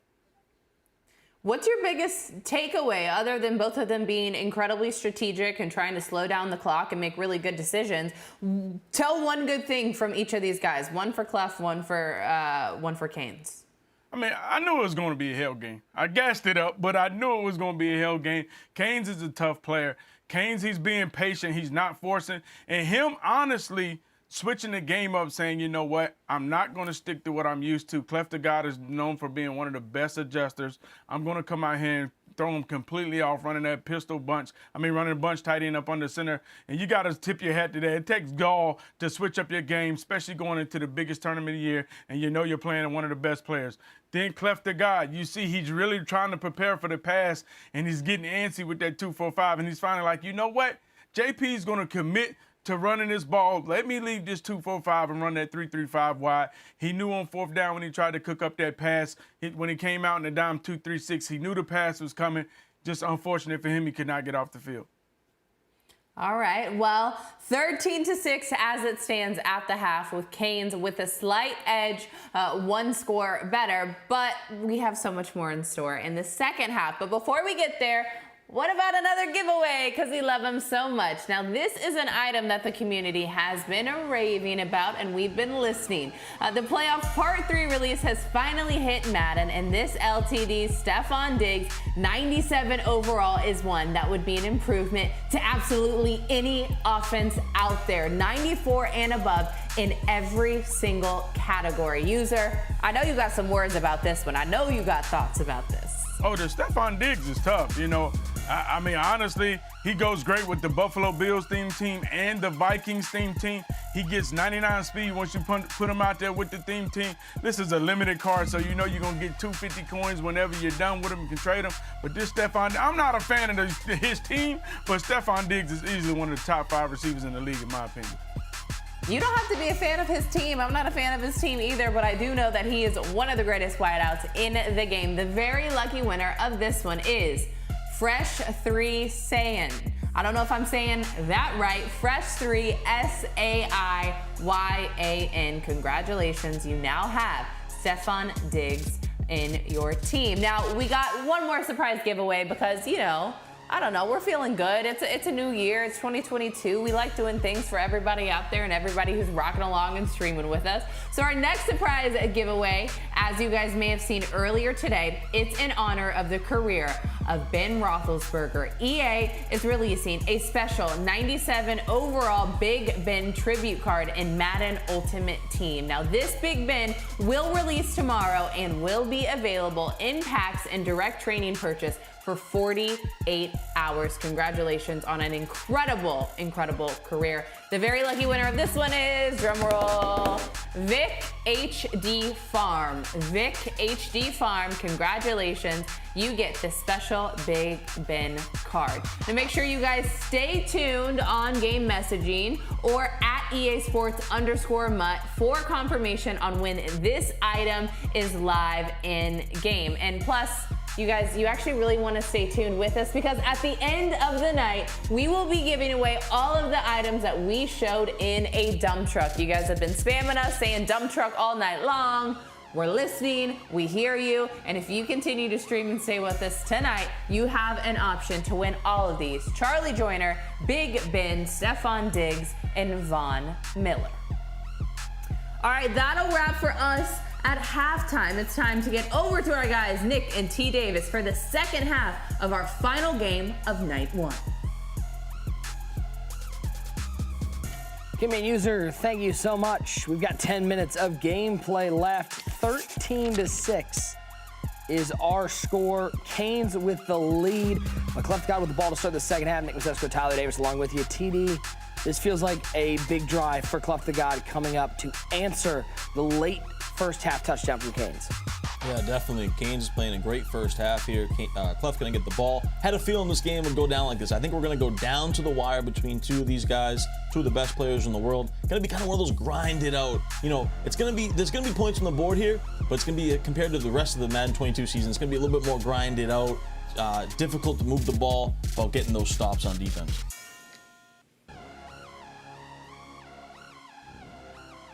The reason why this game hasn't started yet is because this game has just been so great technology-wise. Clef's headphones have died, so he can't hear us. So we can talk trash about him right now. He can't hear anything that we're saying. 13-6 at the half. Ty, user was talking about it at halftime. The choice from Keynes in this game, a $25,000 game of Madden, to lab up a new offense, to come out with something that Clef hasn't seen. That's not only a great move, it's showing to be a great move right now, but such a bold move from a veteran of the game. It is. It's a big-time move. You know, it's really a risky move because you're not familiar with this offense as much. I'm sure he's labbed it all week. But to be honest, the one little weakness, I guess you could say for Clef, is he's not great versus the non-meta. You know, back, in the Challenge Championship versus Noah. Noah was pretty off-meta then, running the ball. Then going up against AI Nash. Obviously, AI Nash, one of the most non-meta players we've ever seen. So Keynes with a really strategic decision to go a little off-meta here, catch Clef off guard. You know Clef has not practiced at all against a single-back bunch tight end or even a deuce close that much. So Keynes really catching him off guard and it's paying dividends so far. Here we go, second half action finally underway. Big shout out to everybody out there hanging with us all night long. We hope you'll join us once again tomorrow night, 7 o'clock Eastern, as we close out this side of the bracket. We'll have a finalist by the end of tomorrow night. Ty, how crazy is it? This year I feel like has flown in terms of, at least with the Madden competitive season. I feel like just yesterday we were at the ultimate kickoff. Yeah, I agree. It feels like it's flying by, late here in January. I like the timing, though, keeping it with the NFL season. But, yeah, it's really gone by fast. Feels like we were just doing the kickoff, then the Thanksgiving came. Feels like the wild card was a blur. And, yeah, we're about to give away a $250,000 first-place prize. I can't wait. I was looking on that right side. That corner street combo with Golden Tate, nobody over the top of him. It was a free release. That one's too easy for Clef the God. He's into opposing territory. Yeah, and Clef went with similar plays back-to-back. First time to the left side, checked it down to the drag. This time to the right side, throws it to the corner out. So he's looking good here, staying in this tight slots formation. Got RB over the middle. He'll find RB over the middle, and there you go. Ah, he hit it with a little meep to the end zone. The spin cycle for Christian McCaffrey. User, your man's in the end zone. And that's why you can't count out Clef the God. He's just built different, man. The talent, the ability to adjust, to fight back, and it made it look easy, too. 3 plays is what it took down the field, and here we go, tie ball game.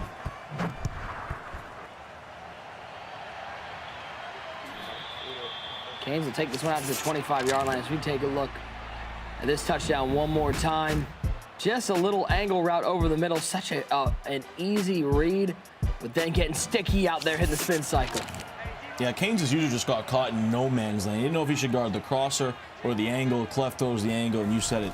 Nice little spin move inside, styling and profiling, and he's into the end zone, tie ball game. So this is where we see really what Keynes is made out of, because it's a similar story from the ultimate kickoff. Went up 14-0 here. He's up early. How does he respond here in the second half? Keynes doesn't want to fold. He wants to be able to get a big victory over Clef, and it starts on this drive. I'm excited to hear from our man. Let's bring him in. One great user. User, do you feel like is that your favorite touchdown to watch? Because not only did Clef the God get into the end zone, but he did it with the Carolina Panther, Christian McCaffrey. I mean, you know, C-Mac is easily one of the best backs in the game right now, arguably the best. But Clef, you know, you're looking now, he's in that 2-3-6 defense, 3rd and 9. This is a big down. He has to get off the field right here. And Keynes, you know, he came out here the first play and he was in shotgun and he said, hey, let me get back to that bunch tight end. But the difference is when you mess up and don't run that bunch tight end on the first play, he only got 1 yard, and that's what forced him to be in a passing situation. So now he's looking at a 3rd and 9. I want to see what he's going to cook up right here, because Clef, you can tell he's been wanting to run this 2-3-6, but at the end of the day, he hasn't been able to run it because of the style that JP has been out here running. How about the move by Keynes there? He audibled to the gun bunch. And because of that, Clef had to use one of those precious second half timeouts. Now a 4th and 4 out of the single back bunch tight end. Back to pass, when in doubt, find that wheel route. It's Tony Pollard, a first down for JP. Yeah, and Clef was doing a good job baiting him, though. He was giving up the in route, and I think he should have did that again there, but this time he didn't card the wheel route. Keynes threw it to the wheel route wide open. I think if you're Clef, you got to take away that wheel route with your user. You could be okay with giving up that little baby in route, but Keynes takes advantage on a big fourth down conversion. Now back to the shotgun. He'll hand the ball off to Tony Pollard. Don't know what happened with Clef's user there. He dove right away as Pollard will pick up 7. Yeah, I think Clef was still trying to make some adjustments there, and Keynes hiked it when he wasn't ready, and his user just kind of fell. That happens a decent amount, unfortunate, but Keynes takes advantage. Little power right up the middle, inside zone. Nice 7-yard gain. 2nd and 3, back to the ground game goes Keynes, and back to Tony Pollard. Ty, this Team of the Year Tony Pollard item. I know when they announced the Team of the Year, I think this was one of the players that there were a lot of people circling out there, especially those with Cowboys theme team, of this could be somebody that can cause some damage. Yeah, definitely. So much speed. He can spin. He can catch the ball out of the backfield. Really, really good. Really effective. We've seen it all day long. And I like what Keynes is doing here now. Clef is vulnerable here in the middle to these runs. This is what Keynes should be doing all game long. He's got 16 rush attempts. I think he could even have more, to be honest, because this middle is wide open with these zones and these dives out of all these different formations.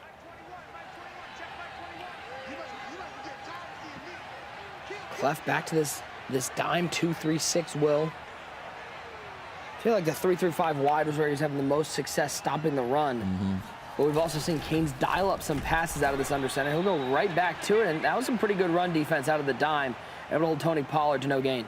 Yeah, but that's the key. See, if you're able to stop the run out of this dime 2-3-6, like that really helps you a lot, because then you take away all the passing options. This single back bunch tight end isn't, you know, the best to pass the ball out of. So if you can take it away in this dime formation and blow up the run, you're in a good spot. Wheel route covered, but that's what Derrick Henry does. Every single receiver covered downfield. So take off with the escape artist, Derrick Henry. A first down for Keynes once again. Just super methodical for Keynes, slow. This is probably going to be the last play of the third quarter. Taking up the whole entire third quarter pretty much. Clef scored early. Great game management from Keynes. Final play of the quarter, assuming clocks hit 0. It will be indeed, and he almost had a dot down the field. He's looking for Lance Allworth. We'll go to the fourth quarter. 4's up in the chat, ladies and gentlemen. Keynes and Clef in an absolute sweat fest, 13 apiece. What a battle between two goons in the Madden community. Keynes looked like he missed a couple reads there. Had the running back early, hesitated, then tried to throw that crosser on the sideline. A little bit too late, couldn't get the feet down. Good defense there from Clef, forced him to dump it off underneath. Justin Jefferson with a catch. His 2nd of the game. 3rd and 2 here for Keynes, just at the start of the fourth quarter. Saw that pass lead elite ability right there. That was an absolute rifle to the flat route from Derrick Henry, of course. Escape artist and pass lead elite with that Derrick Henry at quarterback. 3rd and 2. He's going to drop back to pass with Henry. And he'll take off right up the middle. Those Keynes got too far upfield, and Henry takes off. It's a first down inside the red zone. Keynes looking comfortable offensively. That has been Keynes' go-to money passing play. He's got the halfback wheel flat combo going to the bunch side. He has his inside slot receiver on an in route, and then he has the outside bunch receiver on a post route. Really difficult to defend, but right there just takes off with the quarterback to pick up the first. Underneath, he'll find Allworth once again. Is that sweet tornado in place and picks up 7. Goes right back. Same exact pass play. That's been his bread and butter. Clef really has no answer for it right now. It's interesting. Keynes hurried back to the line. That's the first time we've seen a hurry-up offense, but he must have liked the look. There's Tony Pollard, stretch run to the 5.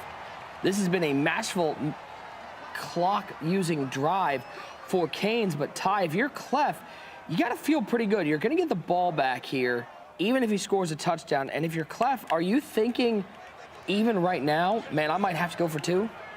I think it's a possibility. Depends on how the time shakes out. I think right now, though, Clef is just really uncomfortable on defense against this offense. And I think that was pretty much what Keynes' whole strategy coming into this game was. Make Clef uncomfortable on defense. You can see Clef, he's trying to make too many adjustments sometimes. He's not too sure of himself on defense right now, and Keynes is taking advantage. But all that being said, if Clef holds him to 3 here, he's in a great position to win this game. We'll have all of our quarterfinal matchups set after this game. Speaking of after this game, ladies and gentlemen, stick around. We've got that dump truck giveaway coming up. That's right. You can get all 4 of the items that we gave away today as Derrick Henry powers his way to the end zone. What are they for doing, JP. bro? Keynes to the end zone once again with that escape artist, Derrick Henry, quarterback. Jordan Powell, a.k.a. Keynes, punches it in. He went back to the same exact play that he scored the touchdown on earlier with the 2 deep dig routes in the back of the end zone. This time, Clef did a great job using it, taking it away. But that Derrick Henry, he's a difference maker. He gets to the outside, and he gets inside the pylon to take the lead.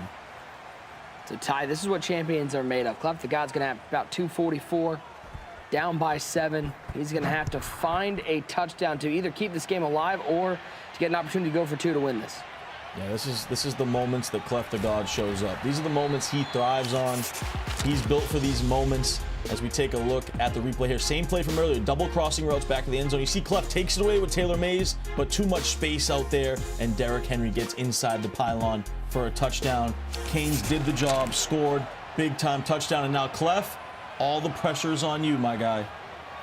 He's got Omaha activated with Russell Wilson back there. Christian McCaffrey on his right hip to the tight slots. Now he'll flip the tight slots to the left side, putting Tate and Rice on the left side of the formation. Vernon Davis, the tight end, on the right side of the formation. And he'll find Golden Tate underneath, picks up 8.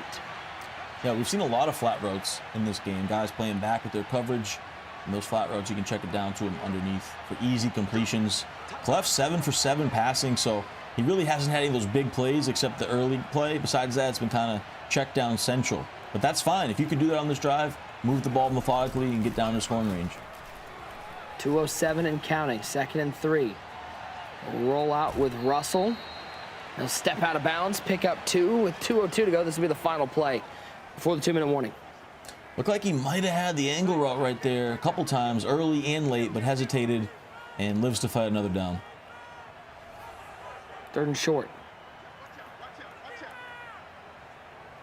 Flip the doubles.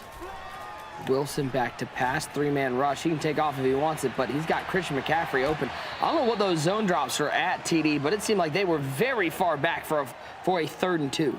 Yeah, Keynes playing a real bend but don't break. Clef goes back to the same play, and this time he does throw the angle route, has it open. That Christian McCaffrey's been an absolute weapon for him. And he's moving the ball methodically here, but plenty of time. I think Clef, you said earlier, he wants to make this the last possession, and then maybe he thinks about going for 2. There's C-Mac getting the carry. Crosses midfield, minute 48. You see no hurry from Clef the God. And boy, Ty, I don't know about you. This, to me, has been just an awesome game to watch because it's 2 very contrasting offensive styles and the chess match defensively to see if anyone can get a stop. I know it's not the high-flying 55, 52 games we've seen in Madden 22, but I found this game very interesting. But that's the beauty of competitive Madden. There's so many different schemes you can run, so many playbooks, so many different players you can use on your MUT roster. And then the strategy of, oh, wait a second, whoa. That whoa. was risky. Looked like he had the deep dig route open, but instead he throws to the covered Christian McCaffrey, and luckily C-Mac comes up with a catch. Yeah, I don't know if he pressed the wrong button maybe, but he did have that dig route coming from the backside, but really scary, risky read right there. He's very fortunate. 1st and 10 for Clef the God. Rolls right with Wilson. He's going to take the shot. He's got a man. End zone, feet in bounds. Touchdown for Clef. Decision time. It looks like he's going to kick his extra point, and now we're going to see if Clef has defense, because he's going to have to stop a Keynes offense that has scored on every possession. 20's up here in our final game of the day. And if there was a little bit less time, he might go for 2, but 46 seconds is way too much time to go for 2 there. You got to kick your extra point, and now you put all the pressure back on Keynes. And Keynes, you know, he's had such a great Madden career. The one thing that maybe has eluded him or he struggled with is folding in those big moments. Well, Keynes, now you have your chance as we take a look at this absolute laser from Clef. Crosser from the other side. There's no deep safety there. Great swerve to stay in bounds, and Jerry Rice, 2 feet in, put 6 on the board. Yeah, here we go. For Keynes, he has a chance now to change the narrative. Tell the naysayers something different here. Go down and win the game in these crucial moments. Here we go. Someone's going to step up and someone's going to make a play. Is it going to be Keynes or is it going to be Clef? 1st and 10. Underneath, that's Tony Pollard. That's a big play to start things off at the 41-yard line, and Ty on the other side. How much? I know how strong Clef is, how good Clef is, but how much does the past get into his head right here? There's a lot of time on the clock. He's been so close to a belt, but he knows, he's tweeted out, he's let himself down in the past. How much is that in his head right now? You know, just because so recently it's happened so many times, it might creep in there a little bit. But Clef, you know, he's driven by greatness, so I don't know if it's affecting him too much. But I was just going to say to you, like, I feel like every game we call from Clef just goes down to the wire. Yeah. Uh-oh, open is Allworth in field goal range. A 1st down for Keynes to the 33-yard line. What a dot right there. That's been his bread and butter all game. This time the post to Allworth. Clef bit on the underneath route, and that was just as wide open as can be. And you see the disappointment for Clef starting to creep in. And the excitement for Keynes. This could be a potential big win. We're probably going to have an iced kick maybe down to the end here, but it's pretty easy territory. And that's a big drive right there for Keynes, a big dot to really, like I said, change the narrative here and go down and get a big win like this. He's going to run one play, set up his kicker, and then make a kick to win the game.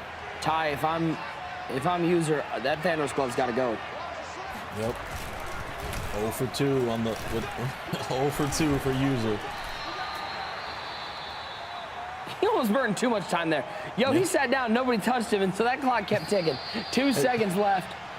You see Keynes timeout taken by Clef. Keynes was shaking his head a little bit. He knew that could have been really scary, but here we go. Ice kick for Justin Tucker for the win to bring Keynes $25,000 and onto a quarterfinal matchup with Astro. The kick is up. It is good. 23-20. Your final. The veteran Keynes fought through the LCQ, and he fights through Clef the God with a close victory. A $25,000 kick for Jordan Powell, a.k.a. Keynes. That's a big-time win, taking down Clef the God. You see it there, the 13 seed. His hot streak continues. He went through the gauntlet of the last chance qualifier. He continues the hot streak, takes down one of the top players in the world. A huge win, and Keynes is going to advance.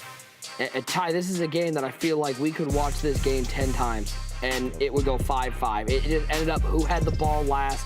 Nobody really got any stops in this game. It just ended up being a game of clock management, and Keynes was masterful in that. Exactly. These guys play 100 times. It probably goes 50-50, right? These two guys, grizzled veterans, as our guy RG would say. They've been in so many big games. Keynes now over 10 years in big games, so many major appearances. He's cool, calm, and collected there. And at the end, he set the narrative, right? You know, sometimes he can fold in those moments. He has recently, but right there, he came through with the big dot, and he's going to advance. Just a great battle, a chess match between two Goliaths of the Madden community. What a finish for our day one of the Madden Bowl. For post-game reaction and a talk with the winner, let's throw it back to Kimmy and User. All right, thanks, Nick and T. Davis. All right, User. I'm sorry, Clef couldn't get it done. An incredibly close game, however. Final score 23-20 with Keynes getting the dub. How you feel? You good? You seem sad. You know I'm not good, Kimmy. You know I'm not good. Sorry. I'm sick. I'm sick. You know, I know Clef, man. He puts it all on the line. So does Keynes, man. At the end of the day, you know, you kind of look at that situation when Clef scored and left him 40 seconds left. You're like, Clef should have milked some more time out of that. But I kind of understand Clef was like, you know, at the end of the day, I believe I can stop him passing because he's really been running the game all day. But there's another thing that works to the advantage of Keynes right there. You haven't been able to see much of his pass plays because you've been guarding the run so much. So that's why it was really a knock on both sides. And when Keynes really had to open it up, you could tell he had great route combinations that Clef just wasn't ready for. I know it was going to come down to that defense to see if Clef could stop him and get the ball back late in the fourth quarter, but not able to get it done. Let's go ahead and take a look at some of these highlights. Started off with the first quarter. Keynes went up 7-0 with a 5-yard touchdown run from Tony Pollard. Then in the second quarter, Clef now with the ball. He fires it down the field to none other than Jerry Rice for a 62-yard touchdown bomb. Clef down 7-6 after some technical difficulties and some frustration, but shout out to our team for getting it done and fixing it. Later on in the quarter, Keynes on a 4th and 6. He completes the pass for a huge 4th down conversion. Then moments later, Keynes fires a pass to Lance Allworth for the 7-yard touchdown. Keynes up 13-6 at half. Low scoring first half. Then when we came back for the second half in the third quarter, Clef with the ball. Figuring out, what do I do? Why don't I go ahead and find Christian McCaffrey down the field? Get sticky on the spin move for the 33-yard touchdown. The game's now tied 13-13. It could be anyone. Who could it be? Going to be decided in the fourth quarter. Keynes in the red zone, scrambles with Derrick Henry, punches it into the end zone for a 7-yard touchdown. Keynes goes up 20-13. But on the following drive, Clef trying to stay alive. He fires a pass to Jerry Rice for that clutch 43-yard touchdown. And with less than a minute to go, the game is tied 20-20. Moments later, though, Keynes now with the ball. It's defense time. He fires it downfield to get into field goal range. Then he kicks the winning field goal and a walk-off victory, winning 23-20. Now that this game has concluded, let's go ahead and take a look at our updated bracket. Keynes with a fist, feeling excited about his win. Mr. Football 88 versus Don't Care About Ice, the first game of the day, Ice getting it done. He will now face Henry. Then we saw Kerry Q versus the 18-year-old in this very first live event ever, Astro. Astro got the dub. And then we just saw Keynes get the win over Clef the God. That means Keynes now has to face Astro, the #1 LCQ versus the 12 seed, and Henry, the 1 seed with the bye, versus the 9 seed and Don't Care About Ice. Let's go ahead and bring in the winner of our game. Keynes, congrats, man. Welcome in. You got it done versus Clef the God. It came down to the wire. Quite literally came down to the last 46 seconds in this game. What was your mindset as this was back and forth the entire time? I just came into the game, trying to control the clock because, defense, I can't get a stop versus escape. So I just said I'm going to just try to control the clock perfectly. It ended up, I literally controlled the clock, like literally exactly how I planned. So it just worked out. But I didn't even mean to let him score on the last possession, but it was actually good. Once he scored, I was kind of like this ain't even bad. But I definitely didn't mean to let him score. It was just bad defense. Keynes, my guy, congratulations. I mean, you played Skimbo, in the finals in the LCQ. You had a completely different offense. How were you able to master a new offense so quickly? And it seemed like you had all your reads down. I mean, how were you able to master that new offense and just switch your game plan up so well? I didn't really plan to, but you know, that's how I've always been. I've been in different events and different offenses, and it was just something I was just messing with at first, and then I was playing, you know, my people in friendly games, and just hearing their reactions to it, I'm like, yeah, like this is a tournament offense. Like they don't like playing this, so I'm just gonna run it. Like, and I know Clef is like good on defense, so if I can just catch him off guard, you know, it's best of one, like, which is really what happened. Like it could work out. All right, I got one more question for you. You now get to face and take on the 18-year-old Maryland native who's making his very first live ever debut earlier today and got the huge dub. Are you worried, or you're just gonna get that dub and then look to the finals? No, I mean, Astro is good. He's been under the radar the whole year. People just don't really know, but the competitive community really knows he's really good. He's one of the best offensive players I've seen this year, so I really got to sharpen up on defense if I want to try to beat him. All right, well, you got some time to sharpen up. Congratulations on your win versus Clef the God. Y'all, shout out to Keynes, getting it done. Congrats, everybody. Now, Ladybug user, some people took to Twitter to start talking about you. Let's pull up the tweet if we have it.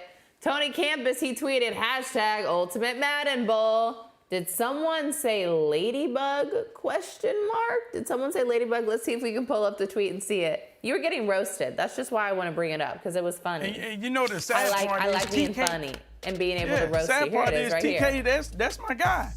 Tony, TK, that's my guy. TK, that's my guy, and he finally roasts me. I guess, you know, he's roasted a lot of people. He got Clef last tournament with the Morpheus. Hey, I can't be mad at my guy TK. I like the little Madden polka dots too. You look so cute, but he wasn't the only one taking to Twitter. Our editors, they wanted to have some fun with it. Shout out to everyone behind the scenes who makes all of this happen here at the Ultimate Madden Bowl. I guess that's what you would look like in a bug life. Oh man, listen, y'all don't know nothing about no drip, man. Y'all crazy, man. I mean, this is the drip of a bug. That's you, user. I'm looking at the chat right now. Y'all have been spamming, saying dump truck, dump truck, dump truck. I'm listening. I hear you. Someone just called me by my name. They said, Kimmy, shut up, dump truck. All right, cool. I'm going to shut up and give y'all a dump truck. It's time for a dump truck giveaway. Von Miller LTD, Charlie Joyner LTD, Stefan Diggs, and Big Ben. The very lucky winner of this dump truck. I got a drum roller. Come on. The lucky winner is JHIX6. JHIX6. JHIX6. Congratulations. You are the winner of our dump truck tonight. Again, Charlie Joyner, Big Ben, Stefan Diggs, and Von Miller. JHIX6. All right. Now y'all are mad at me in the chat. Y'all mad because you probably didn't win it. I don't control that, okay? Roast these guys. Don't roast me. I'm just here to have some fun. No, this was quite a day of our Madden Bowl, but guess what? We got so much more to come, including day 2 of the action. It continues 7 p.m. Eastern on Twitch, YouTube, and the ESPN app. This was the Ultimate Madden Bowl day 1. Day 2 kicks off tomorrow. I am Kimmy Chex. I also was joined alongside one great user, T. Davis, and Nick Mazesco. All of us will be back tomorrow, and we hope you will join us for day 2 of fun. We'll see you guys next time.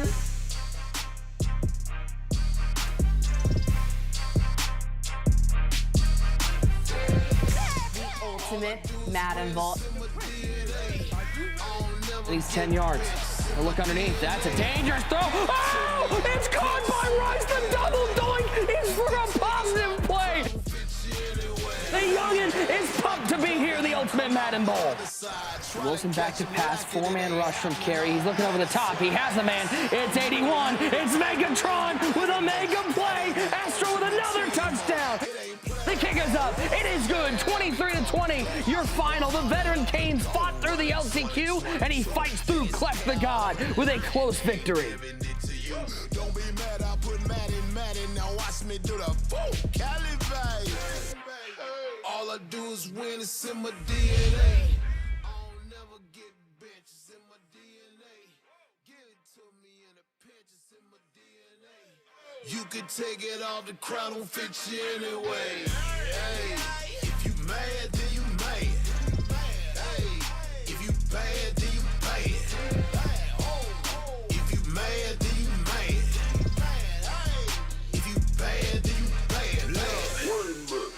take a L or you ain't taking nothing. I ain't frontin', it be 3 and out before you hit the button. Hot bowl of nothing and nothing to get them puntin'. I can truck them with the sticker, not the stuffing out your egg McMuffin. Imitating the greatest, the ones who played us got faded. Get your weight up or 8 up, I'm getting paid or you jaded. A lot of money, they ain't giving it to you. I put the Madden, watch me do the full galley. All I do is win, it's in my DNA. I don't never get benched, it's in my DNA. Give it to me.